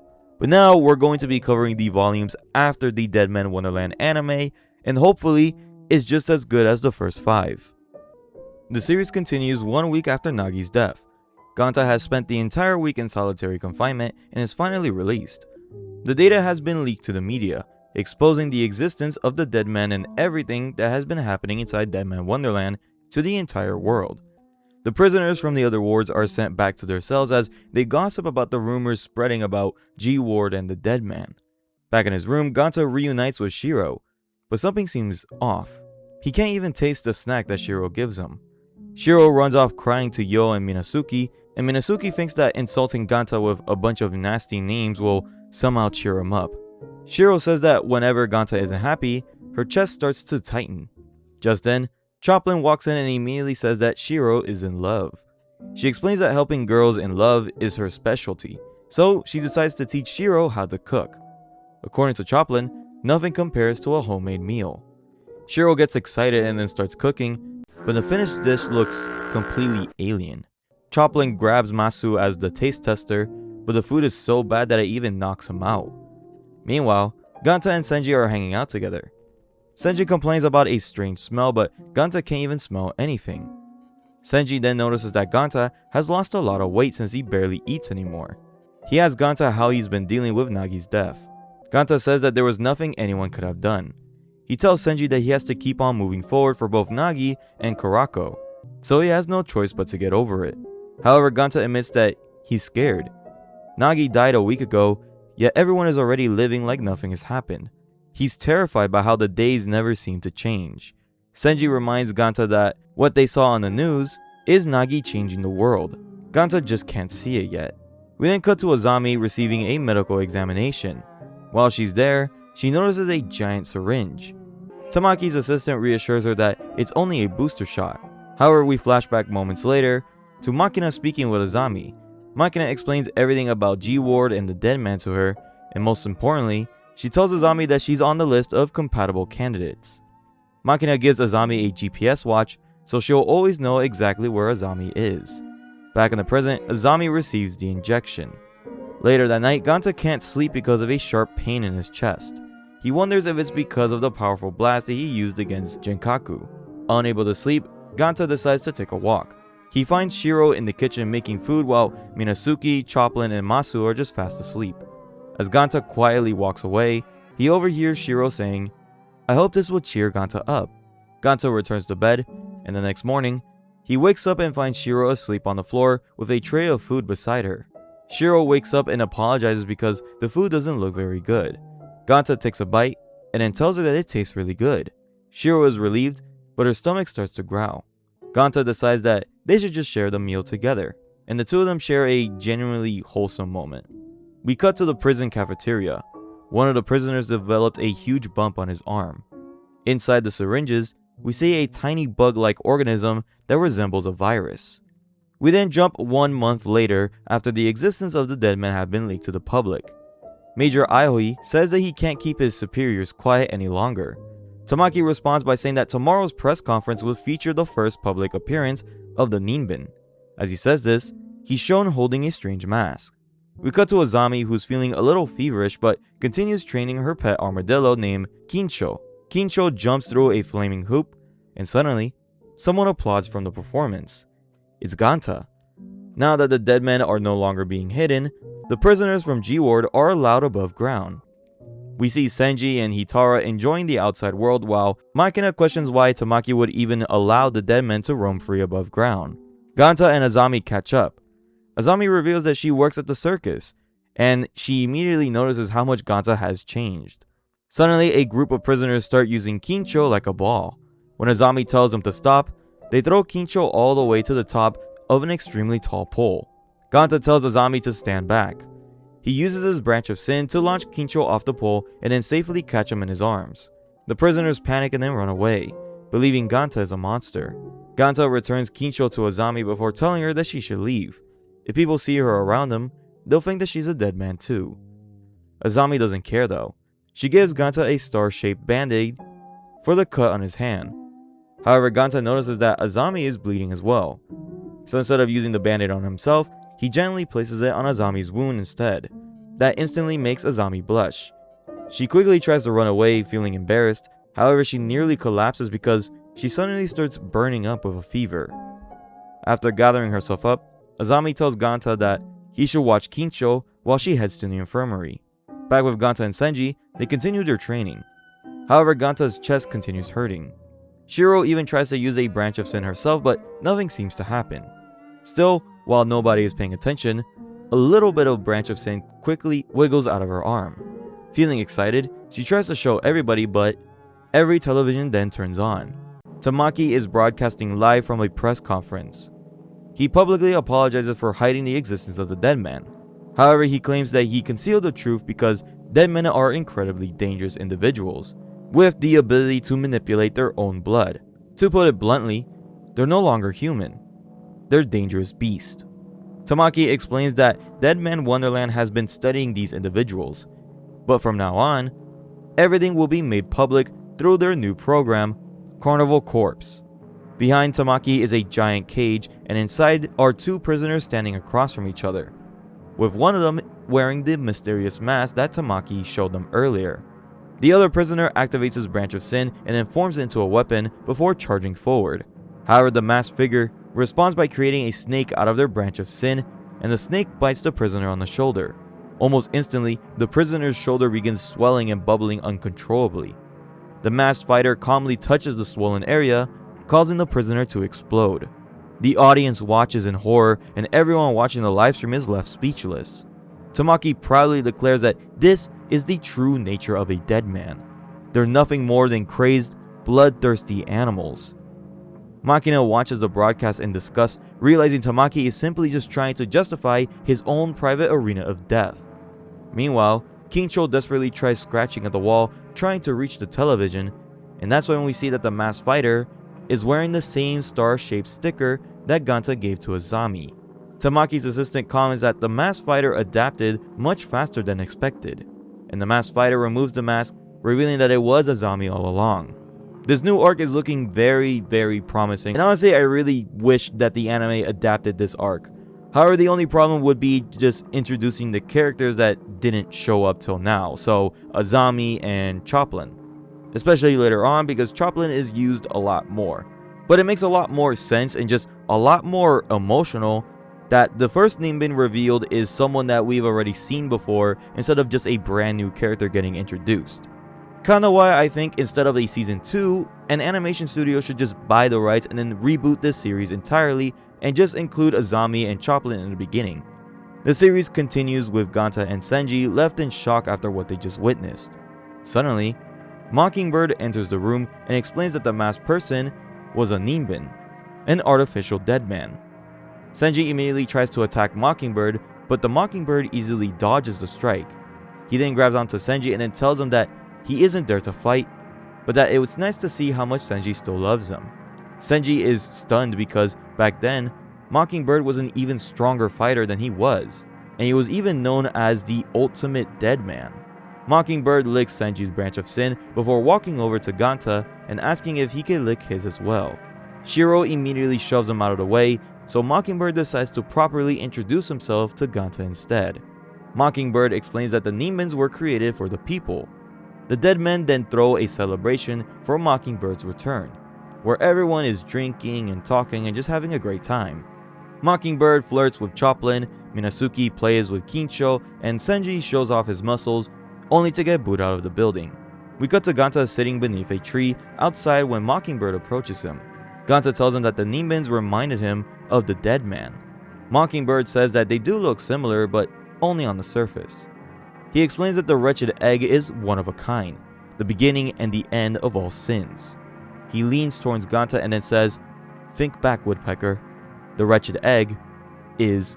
But before he can finish, Shiro suddenly appears. Shiro rubs against Ganta while Mockingbird jokingly complains that he's jealous of their love. Mockingbird leaves, and Shiro tells Ganta that all she needs to have fun is him. Ganta then begins blushing as he realizes that Shiro is actually pretty cute. He remembers his old classmates and then says that he's having fun too.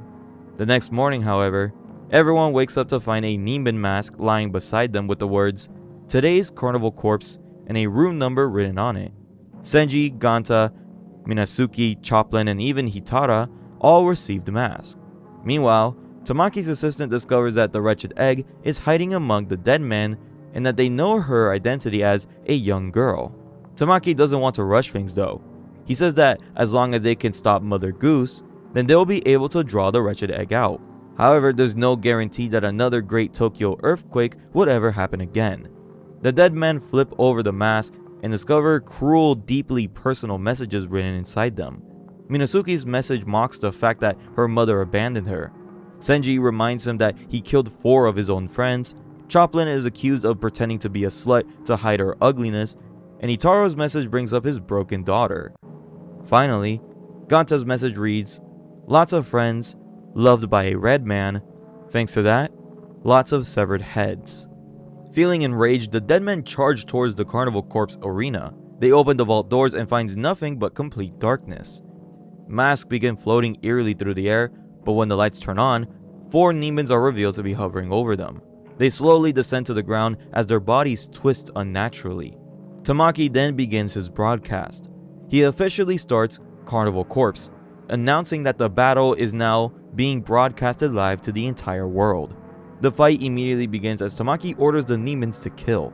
The Nimbins launch snake-like branches of sin, but Senji slices them apart. However, one of the snakes bites his leg, causing it to bubble and swell uncontrollably. Minazuki quickly cuts away the infected flesh, saving Senji from the venom. One of the Nimbins stomps a prisoner to death while repeatedly muttering, "Kill, feel good." Ganta fires a Gata gun blast at one of the Nimbins, knocking its mask off and revealing a zombie underneath. She falls to the ground, crawling around, speaking as if she's possessed.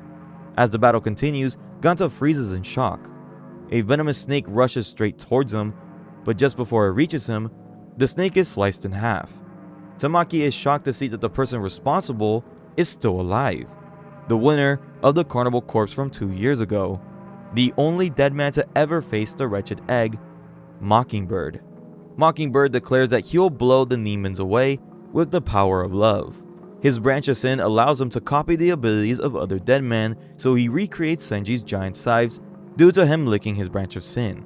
Mockingbird kills one of the Nimbins, and all the other dead men immediately charge forward in a blind rage after reading the insults hidden inside their mask. The dead men rush straight forward to Zami, but just as Mockingbird is about to kill her, Ganta calls for everyone to stop, but suddenly, the crystal embedded in Ganta's chest goes completely out of control, unleashing a massive explosion that engulfs the entire room. The live stream abruptly cuts out, leaving viewers frustrated, but Tamaki is fascinated. He wonders if Ganta's branch of sin had evolved. Aohi calls the Carnival Corpse event a complete failure, but Tamaki says it's the exact opposite. According to him, they stumbled onto something incredible.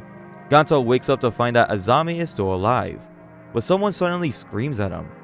He looks around and sees the entire room reduced to rubble, with his friends scattered across the battlefield. Sometime later, Aohi announces that he'll increase the budget so the Nimbins can officially be used as a Panau squad. Ganta wakes up after spending 3 days in a coma. He's been hidden away in a random room with Shiro. Worried about Azami, Ganta asks Shiro if she'll help him find her, and she happily agrees. However, Mockingbird suddenly appears and says, "So this is where you were hiding him, Shiro?" Confused, Ganta asks what he means, but Mockingbird just tells him that he should stay hidden because of what happened 3 days ago. During those 3 days, the Nimbins have been hunting down and killing Deadman. Since most of the strongest Deadmen were badly injured because of the explosion Ganta caused, everyone now considers him a traitor. Ganta first goes to Senji to apologize, explaining that he only stopped the fight because he discovered the zombie was one of the Nimbins. However, Senji is still frustrated. He says that he wanted to slice every single one of those monsters into pieces for what they wrote inside the mask. And because of Ganta, they almost all died. Senji drives his blade into the wall beside Ganta's head and then warns him to leave before he kills him. Ganta then goes from room to room trying to apologize to the other dead men, but every single one of them rejects him. Some throw drinks at him while others just beat him up. He finally visits Yo and Minazuki, whose arm is still badly scarred from the explosion. Minazuki tells him not to worry about it because it's just another scar, like the ones already covered on her back. She thanks Ganta for reminding her never to trust anyone again. Yo then shoves Ganta out of the room and then slams the door in his face. Ganta slowly limps back to his own room, only to find it completely trashed and covered in graffiti. Mockingbird had warned them not to leave, and now Ganta realizes that this is exactly what Shiro had been trying to protect them from. The dead men are now fighting a desperate battle for survival against the Nimbins. So Mockingbird asks Ganta one simple question: whose side is he really on? We cut to Ganta sitting alone on a bench where a group of prisoners brutally beat him up. Ganta, though, doesn't fight back. Instead, he simply stares up at the sky, quietly noticing how nice the weather is. Shiro suddenly rushes in, beats the attackers down, and then proudly shouts, "Ace Man has arrived." She helps Ganta back to his feet and then tells him that she's always on his side. As Ganta stands up, Shiro excitedly shows off her branch of sin. Ganta stares at it in shock, finally realizing that Shiro is a dead man.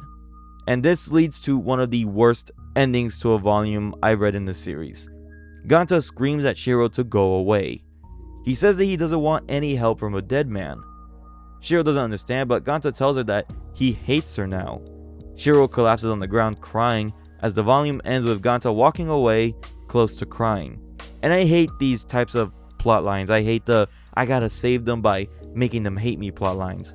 Which not only is it one predictable, but it's also just been done so many times and it literally doesn't make any sense. Since Shiro is just gonna get attacked no matter what, they might as well just stay together, right? The series continues with Ganta sneaking into the girls' ward to find Azami, but she's nowhere to be found. Meanwhile, Azami is shown sleeping alongside the other Nemons while Makina contacts someone named Echo. Echo explains that the Neiman mask sends electrical signals directly to the wearer's skull, making them function like electrical drugs. He then jokes that Makina shouldn't be drinking while talking to him because it gets him excited, causing Makina to aggressively destroy her entire setup. Back in the girls' ward, Ganta is caught by the other female prisoners and then gets beaten up. Makina soon learns of the location of the Neiman hideout, but she also receives word that a dead man had infiltrated the girls' ward. Ganta is taken into custody by security, but Makina and her assistant arrive just in time to stop them from torturing him any further. Makina reveals that she knows Ganta was falsely accused and says that Tamaki is the true culprit, calling him a crafty fox who is pure evil. She tells Ganta that she doesn't have time to deal with him because she had just located the Neiman hideout. Makina's assistant questions why she would even reveal classified information to a prisoner.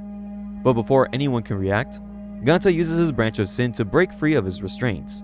He dashes forward, grabs Makina's tablet, and then runs off while Makina intentionally lets him escape. We then get glimpses into Azami's past. Her friends accidentally killed someone, but Azami took the blame for the crime, which ultimately led to her imprisonment in Deadman Wonderland. Azami suddenly wakes up from a nightmare. She reflects that she's always handled everything by herself because no one had ever been there to save her. But now, she has Ganta. Tamaki's assistant arrives and then tells Azami that she has to eliminate an intruder. She puts on her Neiman suit, only to discover that the intruder is actually Ganta himself. Ganta desperately tries to reason with her, but Azami ignores him and immediately attacks. Ganta focuses entirely on dodging her attacks before firing his Ganta gun directly at her branch of sin. He quickly rushes in and then steals her mask. Azami panics and then retaliates with a devastating blow that sends Ganta crashing into the ground. Elsewhere, Shiro asks Senji to help her understand Ganta, but Senji brushes her off. Meanwhile, protests begin spreading around the prisoners over the existence of the dead man and whether or not they should be coexisting together. We also see how the other dead men are reacting to the protests. Back with Azami, her head begins throbbing as she desperately searches for her missing mask. She spots it wedged between two massive gears. Reaching for it accidentally activates the machine, trapping and then crushing her hand between the gears. However, despite the unbearable pain, Azami refuses to stop. Ganta gets back on his feet and then desperately screams for Azami to pull her arm out, but she refuses. Instead, she launches another snake-shaped branch of sin towards him. Rather than firing another Ganta gun, Ganta reaches forward with his bare hand, grabs the snake, and then pulls himself directly to Azami. Azami screams at him to stop before finally admitting that her parents died during the Great Tokyo earthquake. After everything that she's been through, all she wants to do is just forget her painful past and then hide behind the Nimbin mask forever.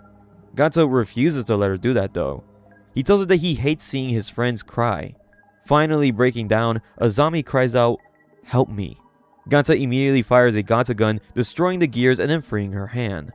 We cut to the governor's twin assistants collecting organs when Shiro suddenly appears out of nowhere. Shiro proudly announces that she can fight now because she's also a dead man.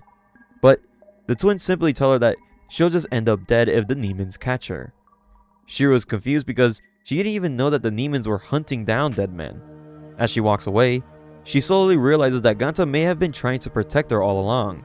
Geez, you think? Back with Azami, she treats the venom spreading through Ganta's arms while Ganta quietly reflects on how he lied to Shiro. The two then continue towards the Neiman hideout, but suddenly, Ganta notices Tamaki's assistant approaching with several Nemons. Thinking quickly, he hides Azami inside a nearby room, and when Tamaki's assistant arrives, Ganta lies and then claims that he already killed Azami. Tamaki's assistant arrests Ganta under Tamaki's direct orders. Meanwhile, Azami limps through the hallways while suffering painful withdrawals from being separated from her mask. Elsewhere, Makina is training with her sword when Echo suddenly appears, acting like a complete pervert towards her, which immediately earns him a brutal stomp. Azami eventually crawls into the Deadman section, where Senji and the others heard rumors about a Nimbin having entered the area. Back with Makina, Echo presents her with a brand new sword, created using the same technology that Scarchain previously stole from Deadman Wonderland. Suddenly, Makina is ambushed by two people, but they turned out to be her old friends Gashima and Bonbu. Together they are known as the Jaeger Squad. We then cut to Ganta sitting at an elegant dinner table.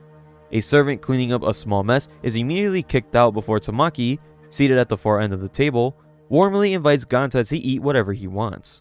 However, Ganta completely loses his temper, yelling at Tamaki about the Nimbins and the Carnival Corpse.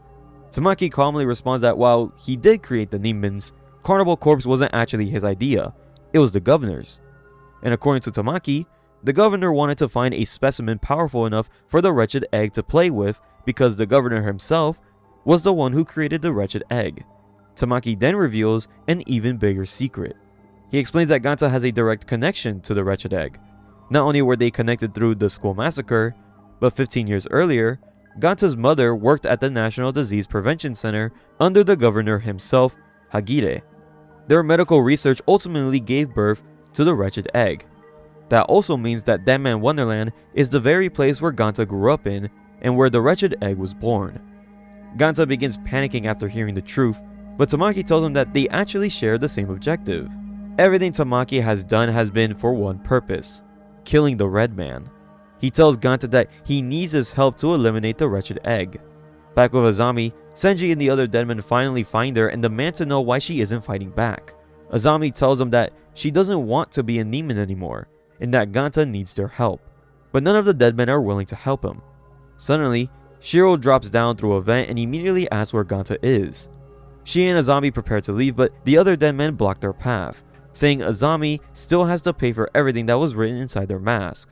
Shiro argues that none of that was actually Azami's fault, nor was it Ganta's. Before she can finish, Minasuke slaps her across the face using her branch of sin. Shiro gets back up and then calls them all cowards. She says that Ganta had suffered countless terrible things, but he has never once wished that he could erase his past, declaring that Ganta would never betray one of his friends, as the two of them walk away together. Back with Ganta, Tamaki tells him that if he refuses to join him, then he'll simply become another one of his test subjects. He opens a hidden laboratory behind them filled with horrifying human experiments. Ganta refuses to work with Tamaki, but it declares that he will still kill the Red Man. Tamaki interprets this as a rejection, so he straps Ganta into a torture device and then begins experimenting on him. Meanwhile, many of the Deadmen begin feeling guilty, seemingly regretting that they refused to help Shiro and Azami. We then cut to Makina, as the Jaeger Squad complains about having to wait around and do nothing. But Makina's assistant suddenly announces that someone is approaching. We only see the mysterious person's shadow. Back with Ganta, Tamaki's assistant continues electrocuting and experimenting on him, while Motoka, the assistant who's previously cleaning Tamaki's mess, just watches in horror. Meanwhile, Makina gathers all of her officers together and then announces that they are officially relieved of duty. She removes her uniform and declares that she is going to kill Tamaki. She assures them that none of what happened was their fault, but warns that they may become enemies by tomorrow. She finishes by saying that it has been an honor serving alongside them. But to her surprise, her assistant removes her own uniform as well and announces that she quits too because she intends to stand by Makina's side no matter what. Inspired by her speech, every single officer removes their uniform and then pledges their allegiance to Makina, secretly making her incredibly happy. Back with Ganta, Madoka secretly gives him medicine that eases his pain. Madoka explains that he's considered a useless Nimbin, which is why he's never deployed. Feeling embarrassed, he quickly tries to leave, but Ganta stops him and tells him that he isn't useless at all because he just saved his life. At that very moment, Tamaki receives an alert that intruders have entered the facility. In response, he releases all of his experimental Nimbins and orders them to kill the intruders. The Nimbins are released, but Ganta desperately tries to talk them down. Instead though, the Nimbins decide that they'll simply turn Ganta into one of them. Just before they can, Shiro and Azami burst in and rescue him. They rush to remove Ganta's restraints, but one of the Nimbins attacks Shiro. Suddenly, the Nimbin's branch of sin completely shuts down. It's revealed that Makina destroyed it using her new sword, which functions just like an Undertaker weapon by neutralizing branches of sin. Ganta is finally freed, and Makina asks him to join forces with her in defeating Tamaki. Ganta immediately accepts, and Makina orders Ganta, Shiro, and Azami to escape while she holds off the remaining demons. However, just as they make their escape, they come face to face with Tamaki's assistant's personal squad, 3 incredibly powerful demons called Akatsuki, Hajime, and Yuzumi. Together they are known as the KO Unit. The volume ends as the KO Unit charges straight towards Ganta's group, only for Minazuki to suddenly capture all 3 of them with her branch of sin. At the same time, Chaplin, Hitara, and Senji arrive, ready to join the fight. Honestly, I'm just really glad that the breakup thing is over and it only lasted 4 chapters. If it was any longer, I honestly would have just been super pissed off. The 8th volume continues with the KO Unit knocking down the bridge that the Deadmen were standing on. Ganta says that they have to find the control switch that controls the demons through their mask. The Deadman tells Ganta to go find the switch while they take care of the KO Unit. Ganta doesn't want them to fight for him, but they tell him that they're not going to forgive him that easily anyway. Ganta walks away but tells the group that he's counting on them. The Deadmen split up the KO Unit, starting up the matchup: Akatsuki vs Senji, Hajime vs Hitari, and Yuzume vs Chaplin and Minazuki. Yuzume uses an attack that turns her blood into butterfly wings, and the messages written on the back of the mask flash into Minazuki's and Chaplin's minds, and then Yuzume uses her ultimate technique called Rogue Mirage. We then see a man getting bullied at work for being gay and having a boyfriend. When the man returns home, he catches his boyfriend sleeping with another woman. The boyfriend and the woman begin mocking him, saying that he was stupid for ever believing that the boyfriend could actually love him. The man squeezes his hand so hard that his palms begin to bleed, and in his rage, he accidentally activates his branch of sin, killing the woman. His boyfriend is horrified and then calls him a murderer. As the man runs away, it's revealed that man is actually Chaplin. Chaplin comes face to face with the woman that she killed, who taunts her by saying that she's trying to copy her appearance. Chaplin fires her branch of sin at the woman, but it has no effect. Meanwhile, Minazuki relives a memory of her talking to her mother as a child. But suddenly, the scene changes and her zombified mother begins stabbing her. Minazuki fights back and then punches her mother, but in reality, she's actually attacking Chaplin. Yuzume's ability traps his victims in hallucinations, causing Chaplin and Minazuki to fight each other. Inside Minazuki's illusion, her mother suddenly embraces her before slowly trying to stab her. However, Minazuki stops her mother, breaking free from the illusion. Just as Minazuki is about to attack Yuzume, Chaplin steps in and continues attacking her.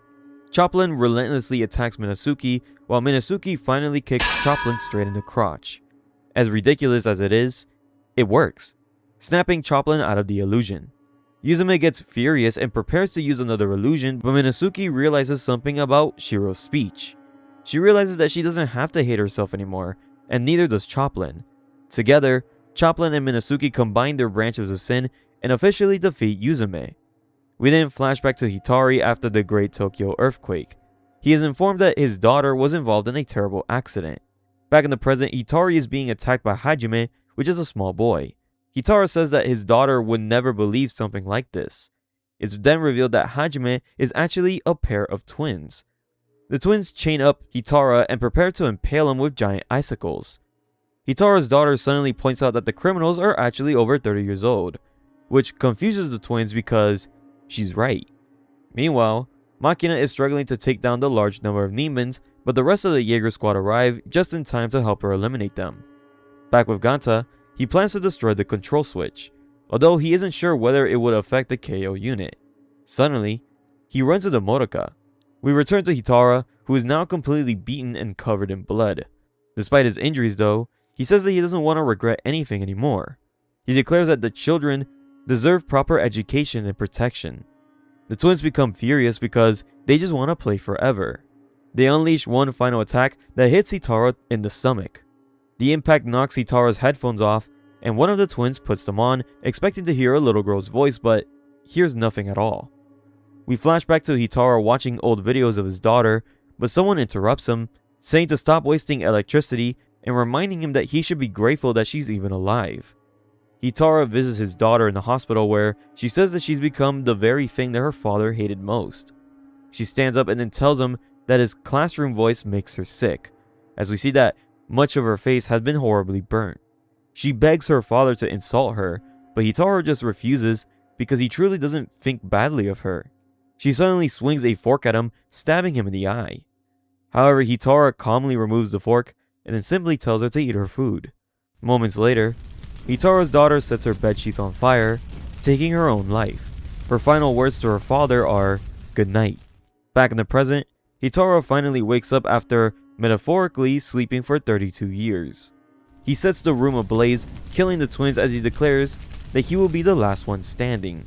Hitaro then reveals that after his daughter died, he collapsed outside the hospital crying, blaming herself for killing her, and that guilt ultimately led him to being imprisoned in Deadman Wonderland. Hitaro wins his battle in the burning room while calling out to his beautiful daughter, Yuki. We then move on to the final battle with Senji. It's revealed that Akatsuki actually knew Senji back when Senji served as a police officer. Akatsuki injects drugs into his arm, granting him superhuman strength, powerful enough to destroy the entire hallway. 8 years later, we see Senji taking down criminals using his newly awakened branch of sin. Back in the present, Akatsuki reveals that Senji had become famous after the earthquake. So Akatsuki gathered a group of criminals who slaughtered Senji's entire squad. Senji becomes enraged and then fights back, but Akatsuki continues mocking him over the deaths of his comrades. Meanwhile, Moroka tells Ganta that he will personally guide them to the control panel.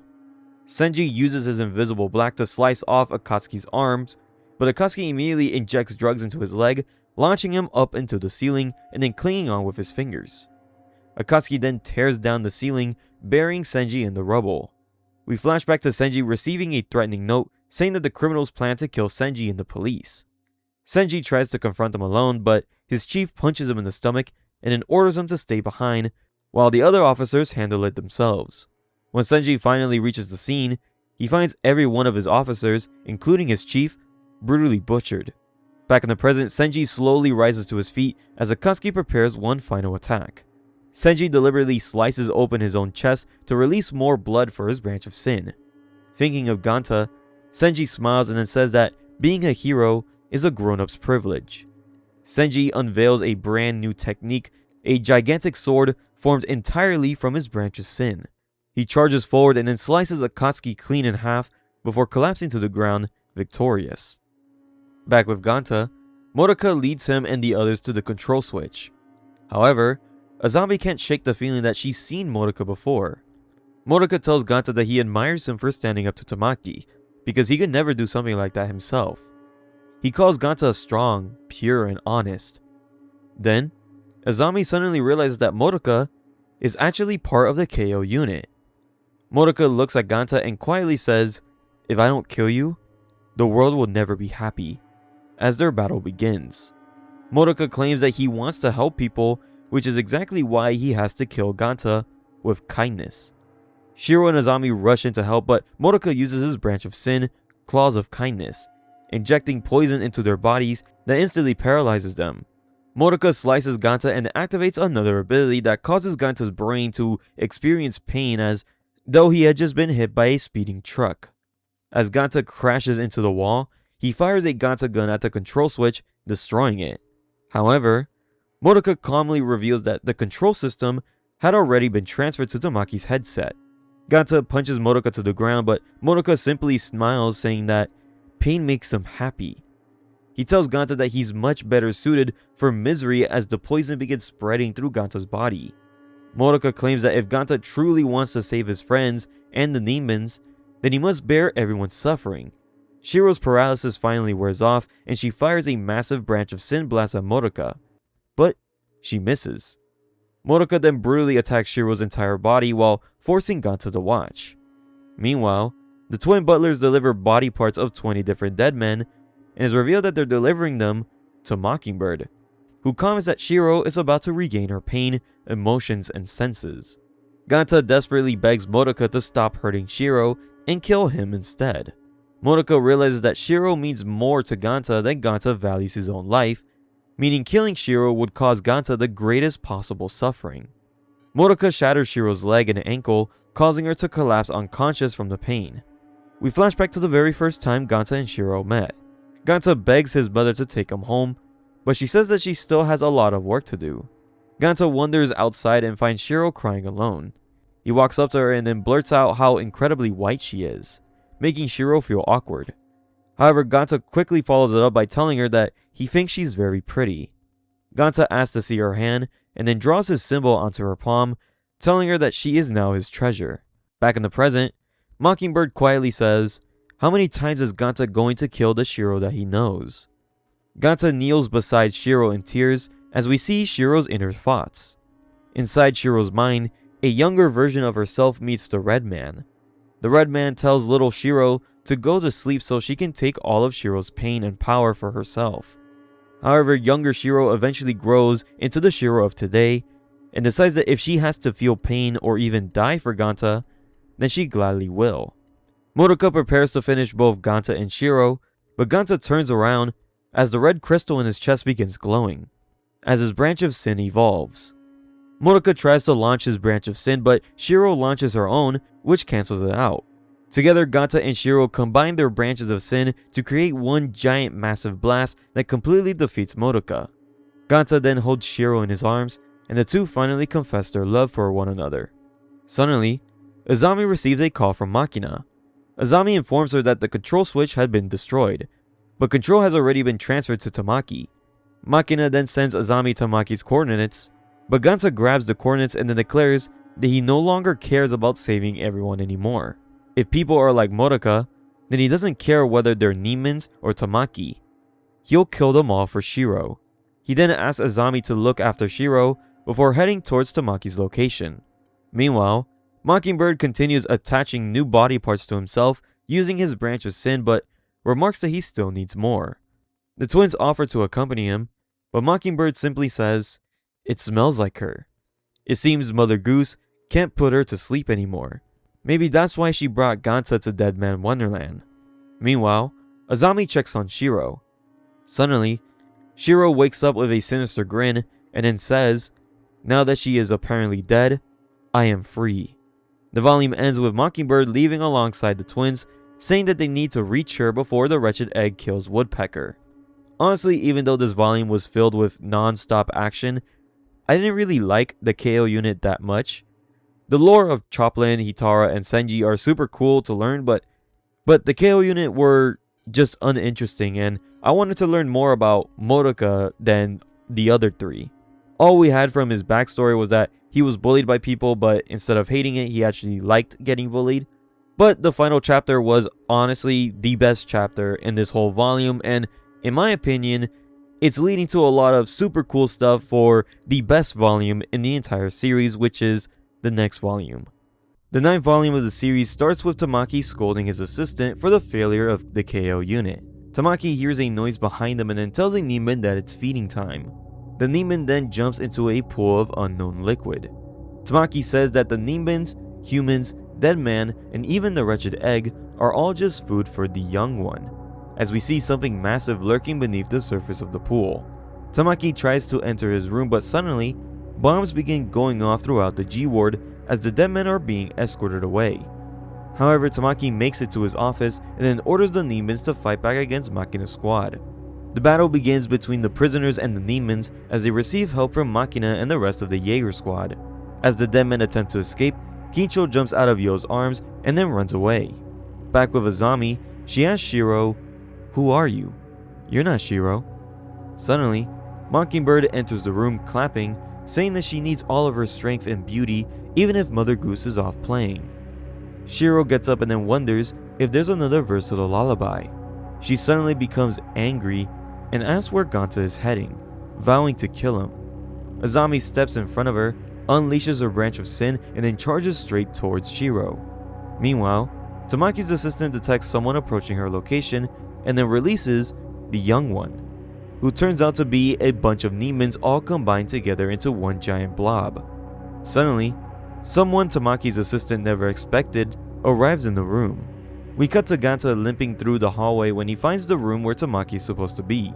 However, when he enters, he discovers Tamaki's assistant dead, surrounded by mountains of flesh and blood.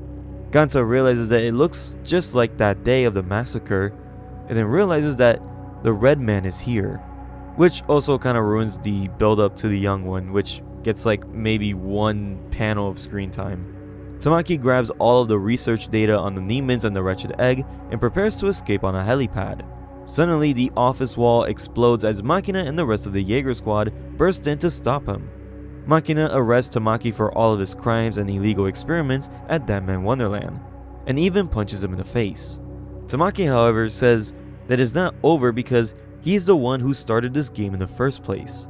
We get a flashback to Tamaki as a shut-in who spent all of his time playing video games in his room. Even when the Great Tokyo earthquake struck, the first thing that he did was rebuild his setup, and even completely ignoring his dying family so he can continue gaming. However, his computer no longer worked, and it shattered his entire world. Sometime later, Tamaki found a laptop at an emergency shelter and then researched the possibility that the earthquake may have been man-made.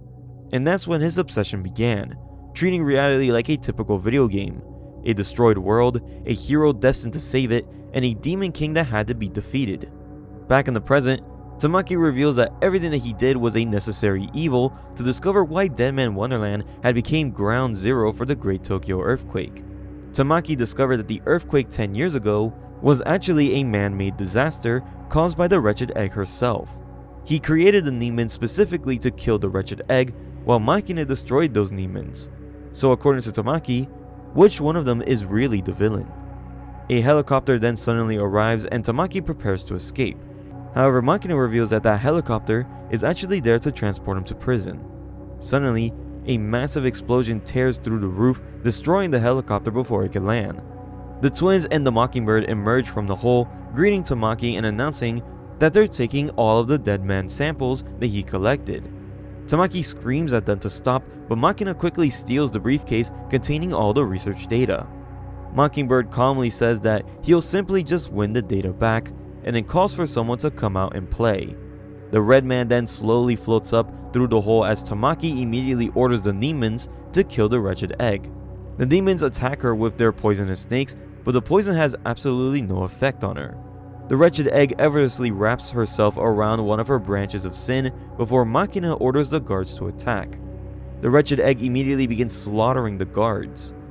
Machina charges straight at her, but the wretched egg blocks Machina's attack with her own branch of sin.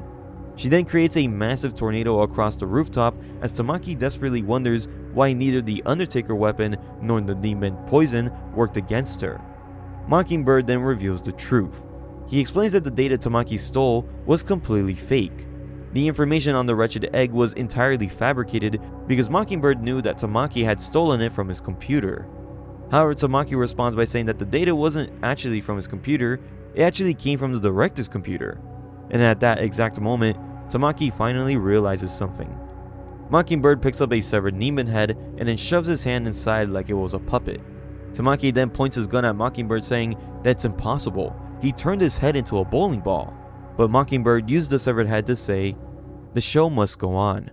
The massive twist is finally revealed that Mockingbird is actually the governor himself, Hagire, Shiro's grandfather. Meanwhile, Kincho arrives in another room and then discovers a zombie's body. Back with Mockingbird, he continues mocking Tamaki, explaining that Tamaki had been dancing in the palm of his hands this entire time. Tamaki then begins laughing hysterically, screaming that he refuses to finish this game because this is how I play the game, before turning the gun on himself. The wretched egg says that the lullaby is too loud and that if Ganta isn't here, then she just wants to sleep. However, Mockingbird turns around and calmly says that Ganta is standing right there, as Ganta stares silently at all of the chaos unfolding before him. Without hesitation, Ganta fires a Ganta gun directly at the red man, but her branch of sin blocks the attack. Machina then slams into the red man using a giant robot, but the red man effortlessly destroys it with her branch of sin. Ganta turns towards the red man but suddenly sees her holding a severed head. It's a zombie's severed head. Ganta screams in horror as Machina quickly pours gasoline across the rooftop and then ignites it, creating a massive explosion. Mockingbird and the twins quickly escape while Ganta remains kneeling inside the flames, completely frozen in shock. But then Ganta desperately asks where Shiro is. The red man suddenly appears behind them and then calmly says that Shiro is dead. She attacks Ganta, causing the rooftop to collapse beneath them. As Ganta falls through the collapsing building, he fires a Ganta gun towards the red man. She fires her own attack at the same time. However, Ganta's blast pierces straight through her attack and then knocks the red man's mask off. As Ganta looks up, he discovers that Shiro is actually the red man. We then cut to the following day. Guards are carrying away countless dead bodies while the remaining demons are escorted out of the facility by helicopter. Ganta stands alongside Yo and Kincho, silently watching as a zombie's body is taken away. Even after every body had been removed, Ganta remains standing there in complete shock. We cut to Mockingbird inside the governor's room, quietly watching Shiro sleep. Thanks to Tamaki, they now have a sample of the key known as Deadman. Deadman Wonderland has officially been shut down. The inmates have been transferred to other prisons, and Tamaki has finally been exposed to the world as the monster that he truly was. While the rest of the Deadmen slowly recover, Ganta remains completely unresponsive and is transferred out of Deadman Wonderland. All of Tamaki's and the governor's crimes are exposed to the media, and we see Makina testifying in court about everything that she witnessed. We also see Ganta standing trial.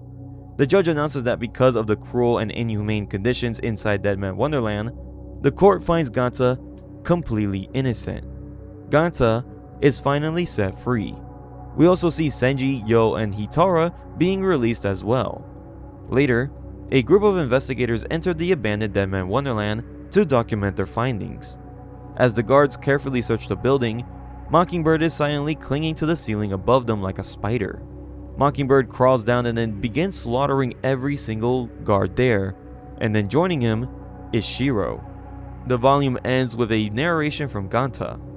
That day, I was declared innocent, but after everything that happened, it felt as though nothing had truly changed.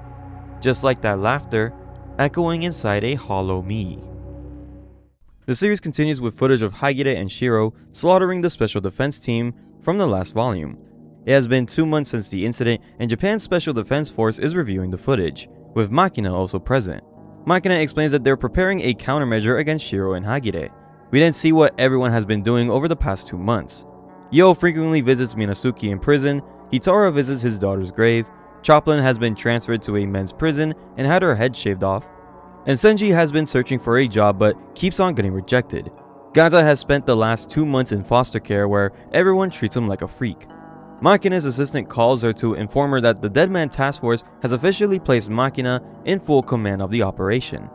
Makina says that it's time to put her plan into motion, and that they also need her there. Their first priority is taking control of the Mother Goose system as quickly as possible.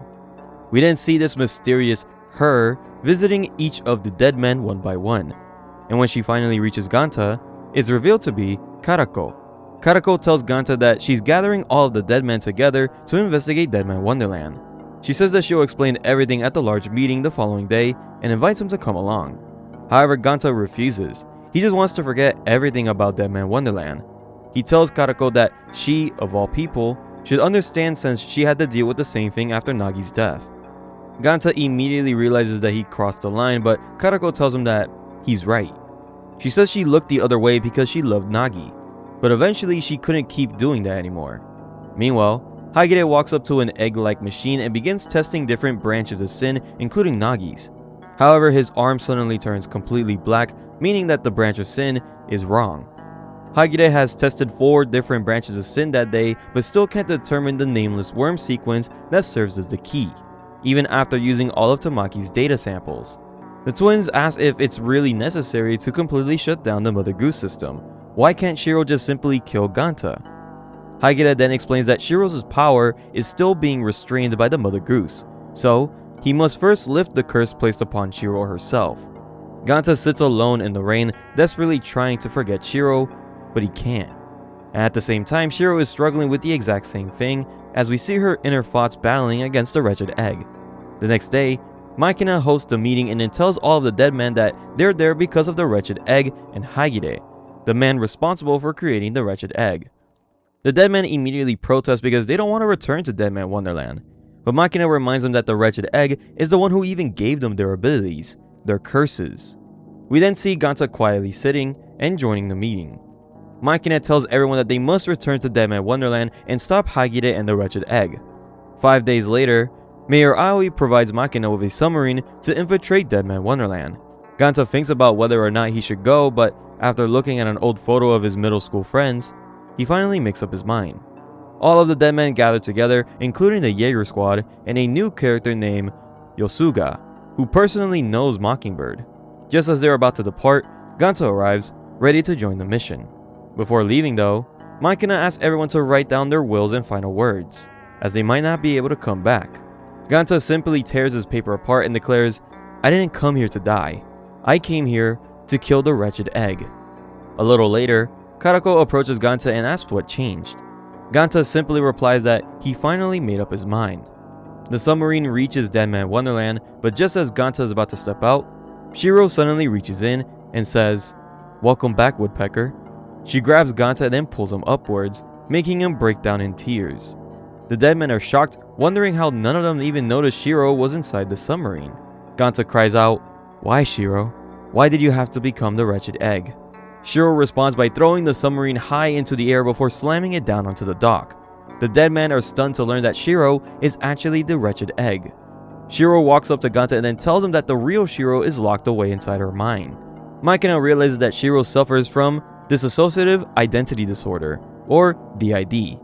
Ganta gets back on his feet and then says that he'll never forgive Shiro for killing his classmates Orozami. Karako reminds him that killing the wretched egg also means killing Shiro, but Ganta says that he already knows that. He spent months thinking about it.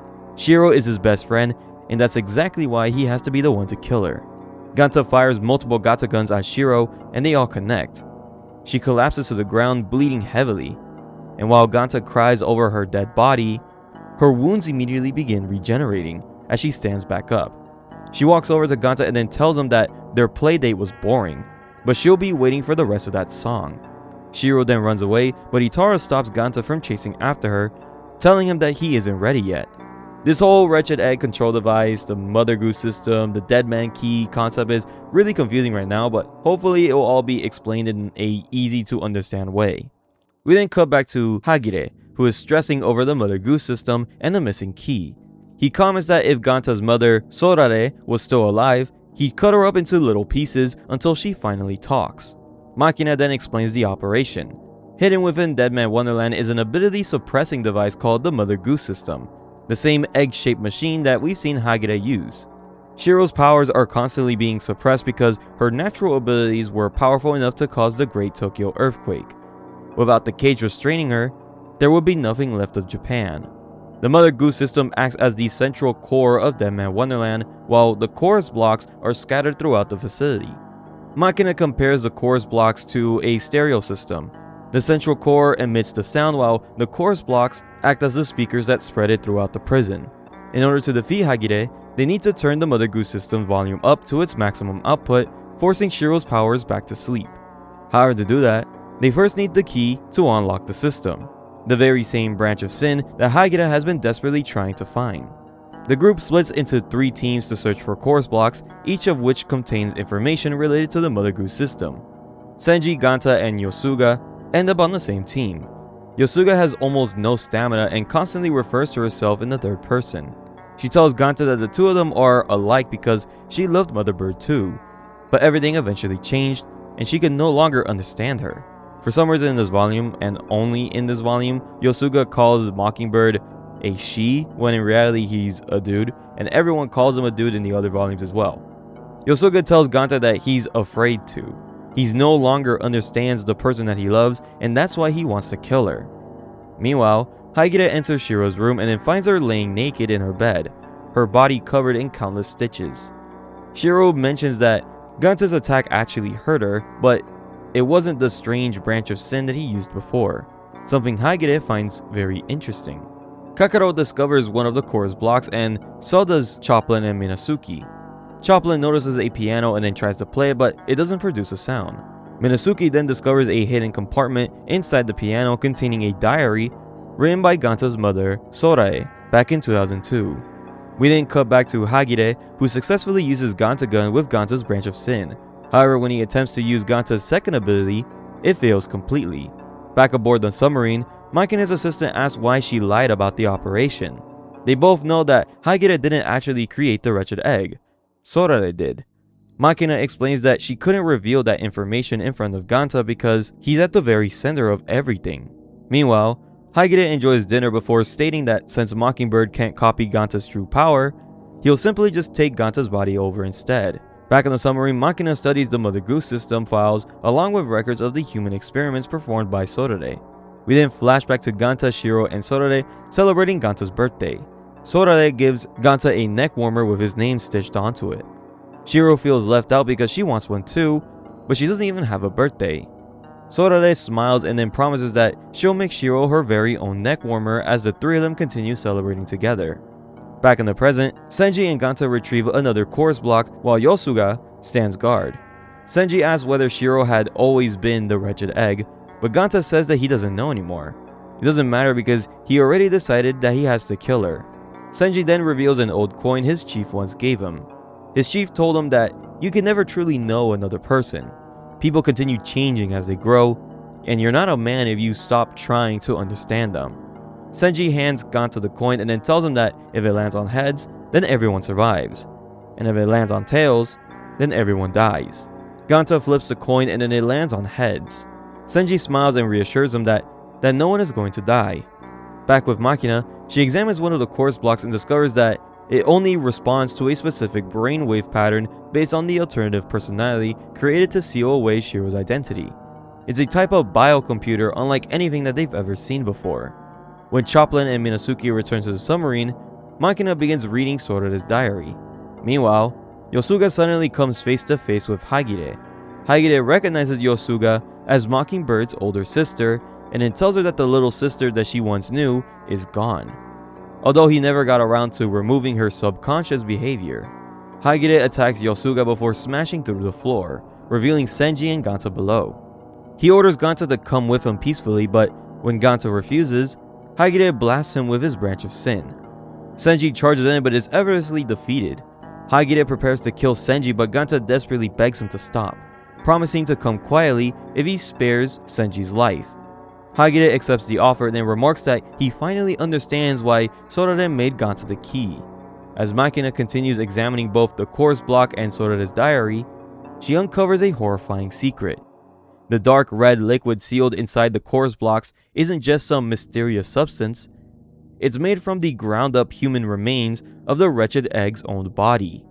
The volume ends with Shiro staring at herself in the mirror saying, "The body you created feels only pain and hatred." And as she walks away, we see the neck warmer Sorare made for her when she was a child. A lot of information thrown at us in this volume, but honestly, I don't think it's really that hard to explain. The 11th volume starts with Hagide working on a machine, preparing to take control of Ganta's body. Ganta is tied up inside the piano room when suddenly, the wretched egg walks in. Ganta gets up, ready to fire a Gata gun at her, but he remembers what Senji told him. Instead of attacking, he decides to try to talk to her. The wretched egg asks if they're no longer friends since Ganta said that he would never kill a friend. However, the personality speaking is actually Shiro, who begins crying in front of Ganta. She explains that the wretched egg and Ace Man are both parts of herself. She also remembers some of the things that the wretched egg did because she was never completely asleep. She witnessed all of Ganta's friends dying. Shiro cries saying that Ganta can hate her if he wants to because she hates herself as well, before running away. Ganta collapses to the ground wondering why this had to happen to Shiro. Hagide appears behind them and tells Ganta that if he wants answers, then he could tell him everything about Shiro. Meanwhile, Makina flips through Sora's diary and then finds an entry dated July 17th where the researchers decided to use a female infant named Shiro as the subject for a nanomachine experiment. Back with Ganta, he has been placed inside a machine as Hagide explains that he can copy his own memories and then download them directly into Ganta's brain. Hagide reveals that he spent years trying to create another wretched egg using the nanomachine, but none of the test subjects ever turn out like Shiro. Since those subjects weren't immortal, after a few years, Hagide would simply transfer his memories into another body, kinda like Kenjaku from Jujutsu Kaisen. Hagide uses Carnival Corpse to find the strongest dead man, such as Mockingbird, before overriding their minds with his own. Mockingbird became Hagide's third body, but now Ganta is destined to become his fourth. The twins slice off their own arms and then uses their branches of sin to wrap around Ganta. Hagide then sits on a throne while the twins connect themselves to it, beginning the transfer process. Hagide's memory will overwrite Ganta's mind, causing Ganta's own consciousness to disappear forever. We then begin to see Hagire's memories. At this point, Director Hagire is forcing Sorare to continue experimenting on Shiro, especially since Sorare herself originally selected Shiro as the test subject. Sorare desperately wants to stop, but Hagire refuses. For days, Hagire constantly watches Shiro. Then, while Shiro and Ganta are playing hide and seek, Shiro's arm suddenly falls off. She panics, screaming, "Not yet." The nanomachine implanted in her spinal cord causes the nameless worms to multiply at an abnormal rate, attacking her healthy cells. Hagire becomes thrilled, now planning at least 30 new experiments. Sorare repeatedly stitches Shiro's body back together while also being forced to inject countless viruses that Hagire developed into her. Shiro screams for help and then cries for Aceman to save her. But after enduring endless experiments, her mind creates a second personality, the Wretched Egg. The Wretched Egg is born as Shiro's way of coping with the unbearable pain. We then cut to Senji lying on the floor beside Yosuga. He tells her to just go on without him as he limps through the halls, leaving a trail of blood behind him, and he complains that it's pathetic to live his life being saved by a kid. His bloody trail then slowly transforms into his branch of sin. Back in the memories, Shiro is finally completely healthy. The nanomachine treatment has been declared a success. She continues being dragged away for more experiments, but Shiro no longer minds being tested because the injections no longer hurt. Whenever the experiments will begin, she switches over to the Wretched Egg personality. During one experiment, a small amount of Branch of Sin escaped from Shiro's body, destroying one of the machines. While Sorare is horrified, Hagire is overjoyed, now having over 120 new experiments that he wants to perform on her. Meanwhile, everyone aboard the submarine continues reading Sorare's diary, which describes the very events that Ganta is witnessing through Hagire's memories. Hitara heads to the surface believing something must have happened with Ganta. Back in the flashback, Hagire discovers that the combination of the nameless worms and the nanomachine has mutated Shiro's blood cells, giving birth to the Branch of Sin. With countless new ideas filling his head, Hagire continues carrying out increasingly horrific experiments while Sorare watches in horror. Then, Shiro's wounds begin regenerating completely. Hagire becomes obsessed, realizing that he can now perform an infinite number of experiments on her. One day, while Shiro and Ganta are play fighting, she suddenly switches to the Wretched Egg personality and then smacks Ganta across the face. Sorare breaks up the fight as the Wretched Egg complains that Ganta is weak and no fun to play with.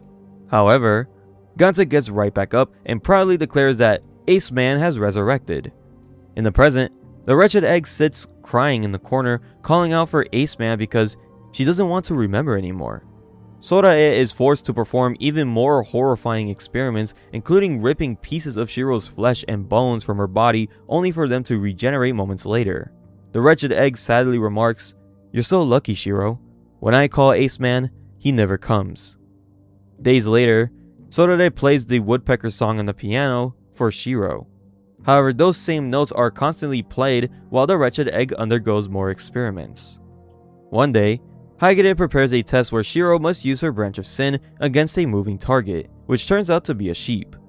Instead, the Wretched Egg frees herself from her restraints and then unleashes her Branch of Sin, slaughtering every researcher inside the test room, while Ganta watches in horror. Afterwards, she asks Ganta, "How does the rest of the song go?" Ganta runs away terrified as his present-day self watches the memory in complete shock. Police officers and doctors arrive at the facility as the incident is reported as a fatal explosion. Sorare sends Ganta home where his father is waiting while she stays behind to look after Shiro. However, Ganta looks back at his mother and asks, "Who is Shiro?" As he leaves, the present-day Ganta realizes the horrifying truth. He didn't just simply forget Shiro, he intentionally erased her from his own memories. We see Hagire's consciousness attempting to comfort Ganta, but suddenly, the connection is interrupted. The walls are sliced apart as Senji bursts through the room with his slice gauge completely maxed out. The twins immediately attack him, but Senji effortlessly cuts them down. He tears the bloody wires out of Ganta's body as Hagire rushes in to fight him. Hagire unleashes every Branch of Sin that he has copied, brutally beating Senji. However, Senji counters and the two continue exchanging powerful attacks. Senji extends one of his scythes to destroy Ganta's pod, finally setting him free. He yells for Ganta to run while continuing to block Hagire's relentless assault. Senji kicks Ganta out of the way and then tells him to let him show off for once. Ganta escapes, but when the twins try to chase after him, Senji blocks their path with his branch of sin. Meanwhile, Hitara finds Yosuga and brings her back to the submarine, where she explains everything that happened. Karako, Minasuke, and Yo immediately head out to rescue both Ganta and Senji. Back with Senji, he continues his sword fight against Hagire. However, the twins join the battle again, shooting off Senji's scythes while instantly regenerating their own bodies. We flash back to the aftermath of Shiro's massacre, where Hagire discovers dying twins being born with Branch of Sin, and he decides to take them in. Back in the present, the twins are perfectly synchronized, continuously firing at Senji. They launch bullets aimed at both sides of his head, but Senji leaps into the air at the last second, causing the bullets to collide with each other. He immediately slices off both of their hands before shifting his attention to Hagire, who is chasing after Ganta. Senji interrupts him, but Hagire transforms his Branch of Sin into feathers, creating a massive wing. He bombards Senji with razor-sharp feathers, knocking him down. Hagire asks why Senji continues risking his life for Ganta.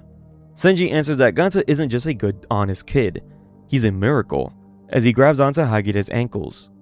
Hagire impales Senji's entire body with countless feathers, but Senji uses the blood pouring out of his wounds to free himself and create dual-sided scythes. Just as he prepares to stab Hagire, the twins throw themselves in front of the attack, taking the fatal blows instead. Hagire uses this opportunity to unleash his ultimate move. The twins tell Hagire that they loved him, but Hagire coldly responds that he never loved them. The twins simply smile and say that they already know. Suddenly, both of the twins' bodies are sliced into countless tiny cubes. Senji's right arm was also severed in the attack. His lucky coin falls to the ground as he remembers the promise that he made to Ganta, that no one would die. The volume ends with Hagire preparing the final blow, but just before the attack lands, his arm is shot, causing the strike to barely miss Senji. Ganta is revealed to be the one who fired the shot, as he tells Senji that now he wants to show off too.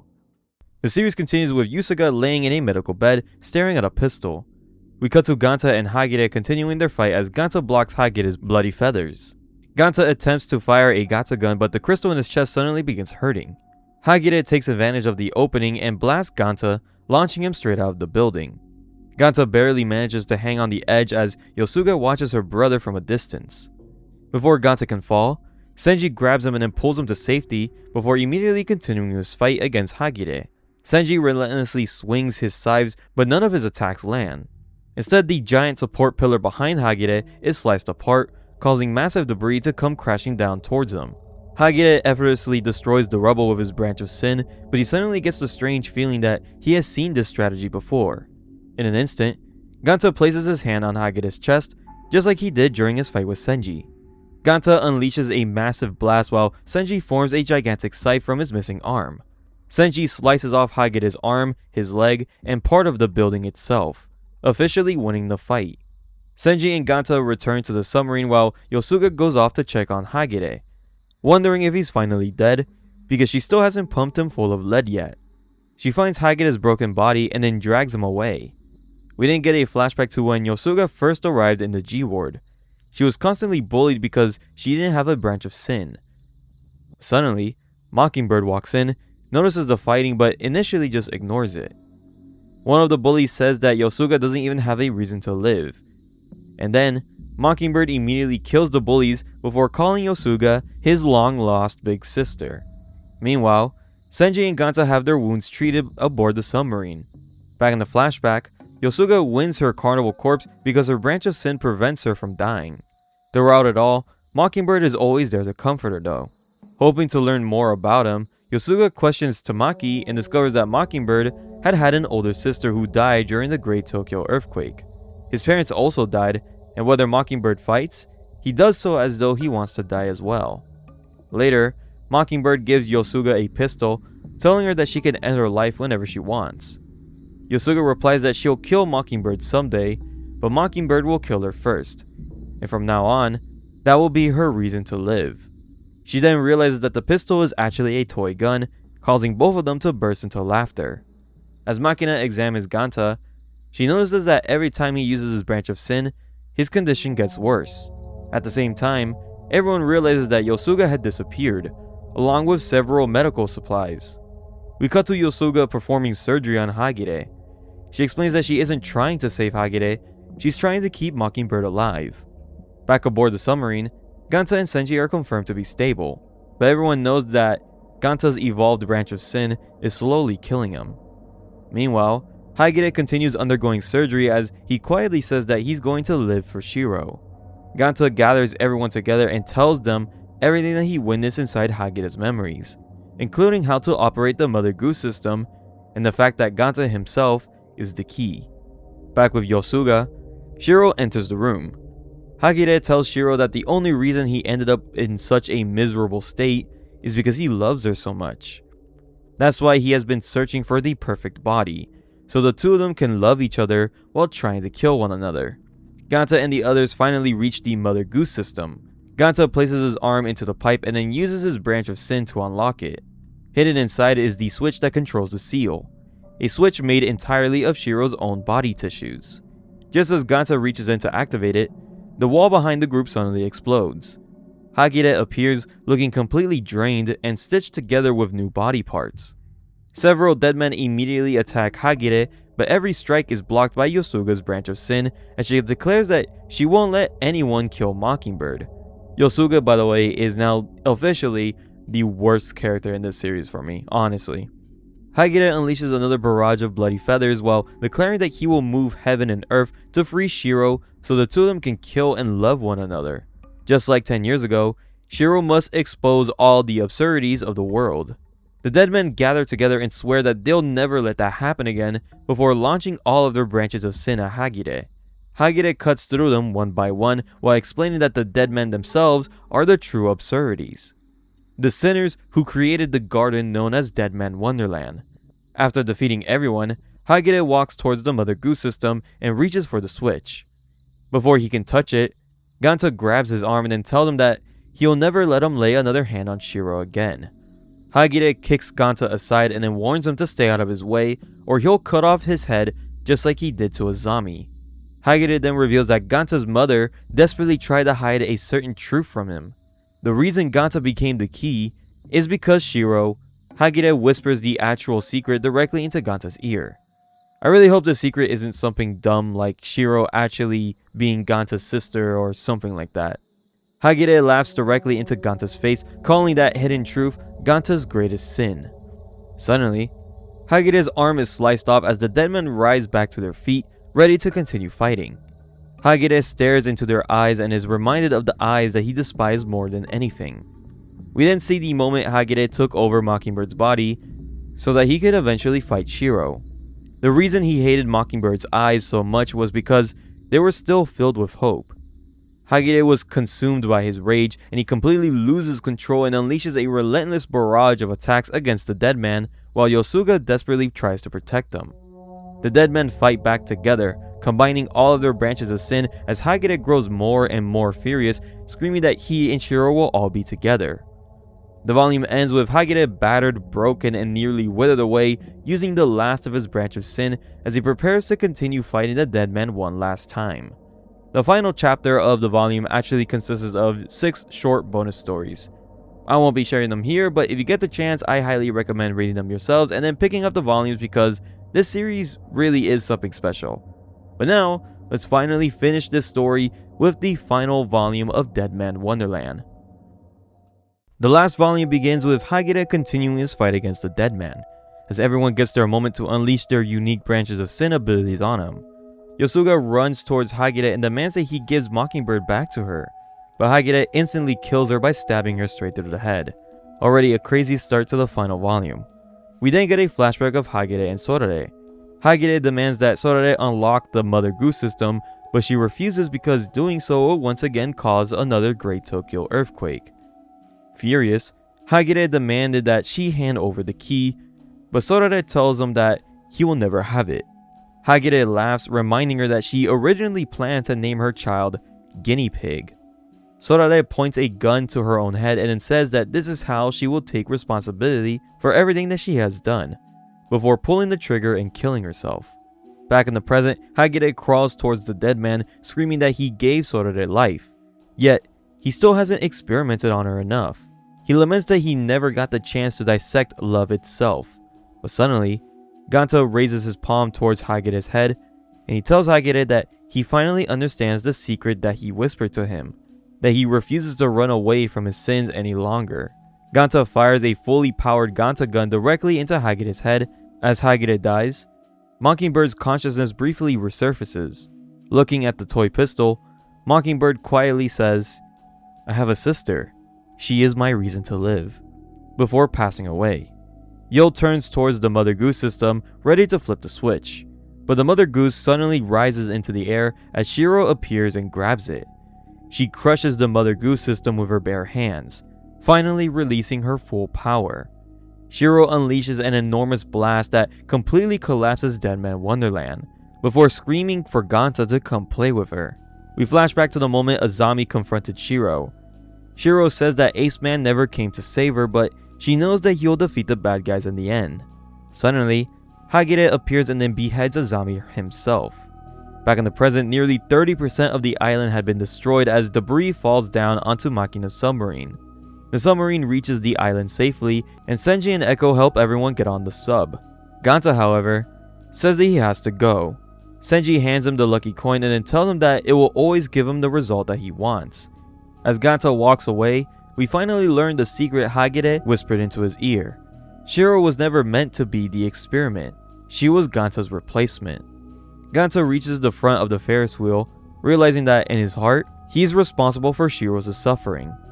We then see a flashback of Sorare destroying research files, saying that she no longer needed the NPC data that they gathered from experimenting on rats. Hagere explains that they could only obtain human test subjects if their guardians gave consent. Instead, Sorare decides to create her own test subject. Months later, she becomes pregnant. A doctor, who I think is Ganta's father, although it's not really confirmed, but they do look alike, asks what she wants to name the baby. Sorare coldly responds that the child doesn't need a name, because it's only a test subject. So, they might as well call it Guinea Pig. After Ganta is born, Sorare initially feels nothing for him.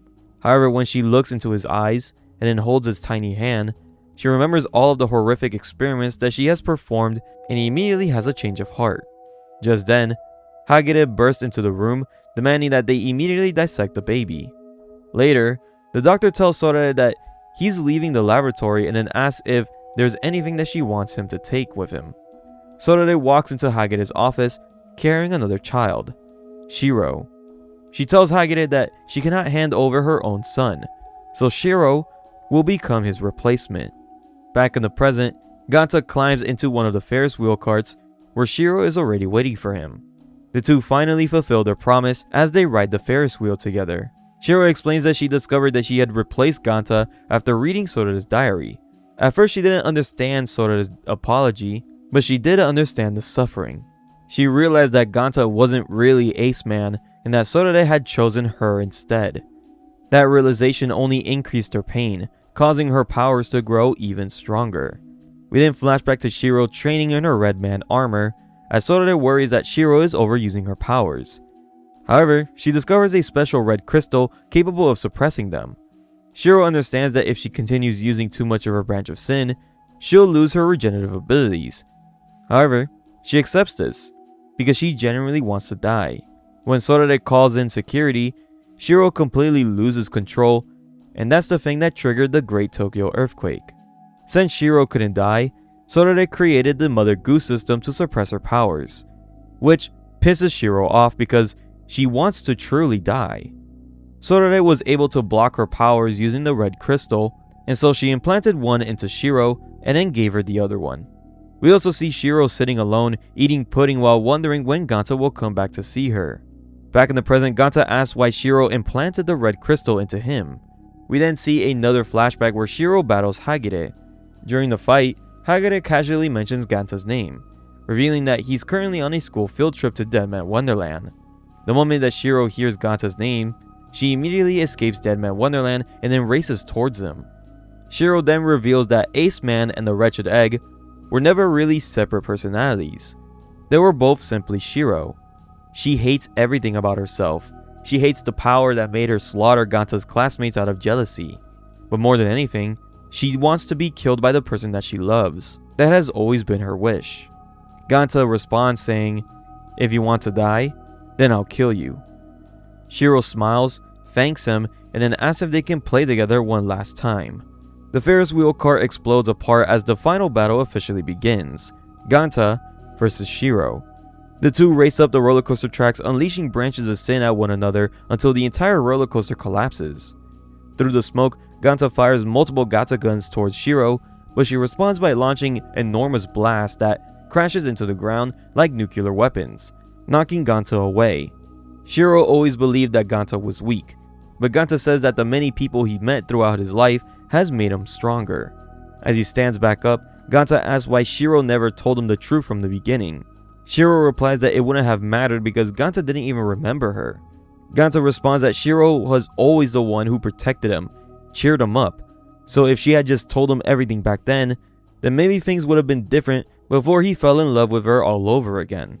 Shiro steps through the smoke and then quietly says, "If you still love me, then make my wish come true." As Ganta and Shiro continue fighting, the woodpecker lullaby echoes in the background. Naughty little woodpecker, another day pecking at your holes, ruining the woods. The angry old forest god changed your beak into a poison knife.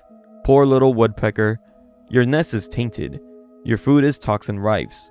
Touch your friends and they will all fall dead at your feet.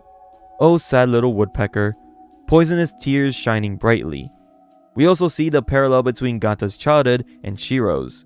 Despite living completely different lives, neither of them truly understood happiness or unhappiness until they saw each other again. Shiro stabs Ganta through the chest with her branch of sin, but Ganta raises his palm towards Shiro's head as she peacefully accepts her fate. He begins charging a Ganta gun, but at the last second, he turns and fires behind her, destroying the massive Deadman Wonderland spear that was crashing down towards them, mirroring the ending of the manga's very first chapter.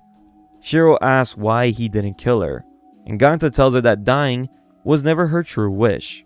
Shiro breaks down, admitting that what she truly wanted was to play with friends, go to school, and live a normal life. But she believes that she never deserved that happiness because she is the woodpecker with the poisonous beak. She believes that she has to die. She longs for a happiness that she can never have. Ganta gently grabs her hand and then redraws his childhood symbol onto her palm using his blood. He smiles and then tells her that she belongs to him now. Shiro cheerfully asks if she can still love him even if he can never forgive her. Ganta replies that together, they'll finish the rest of the woodpecker song, and this time with a truly happy ending. The two embrace as the red crystals inside their bodies shatter, creating one final massive explosion. Months later, people across Japan continue remembering the tragedy of Deadman Wonderland as we see what happened to everyone after the final battle. Hitara has become a college professor, Kurako has returned to working as a nurse, Makina is now a sergeant, Choplin has become a drama teacher, Yo and Minazuki now live together with Kincho, while Minazuki studies to become a veterinarian. Senji and another dead man have taken up rock climbing, and Ganta has returned to school and is preparing for graduation. Every week he visits Shiro in prison, where she has remained in a coma ever since the battle. He tells her everything that happens in his life, from joining the basketball team to all of his school experiences. We then see one final flashback of Ganta and Shiro asking Sorare whether the little woodpecker ever received a happy ending. In the present, Ganta notices a bird flying overhead, dropping a single feather in front of him. The series ends as Shiro finally opens up her eyes, and Ganta gently asks her, "Would you listen to the rest of the song?" And that is Deadman Wonderland. Honestly, it might be one of my favorite series that I've ever covered on the channel. Every volume was great. I love the characters, love the story, love the art, I love the action scenes. This series really rewards you for paying attention to it, and it really tells. The only real problem I had were the stupid misunderstanding and like breakup arc, and also how some of the characters seem pretty unimportant at points. Like, to me, the biggest example is Yo. Like, he was the main character in like the first quarter of the series, and then after we meet Scarchain, he's been nothing more than like a sister-lover background character.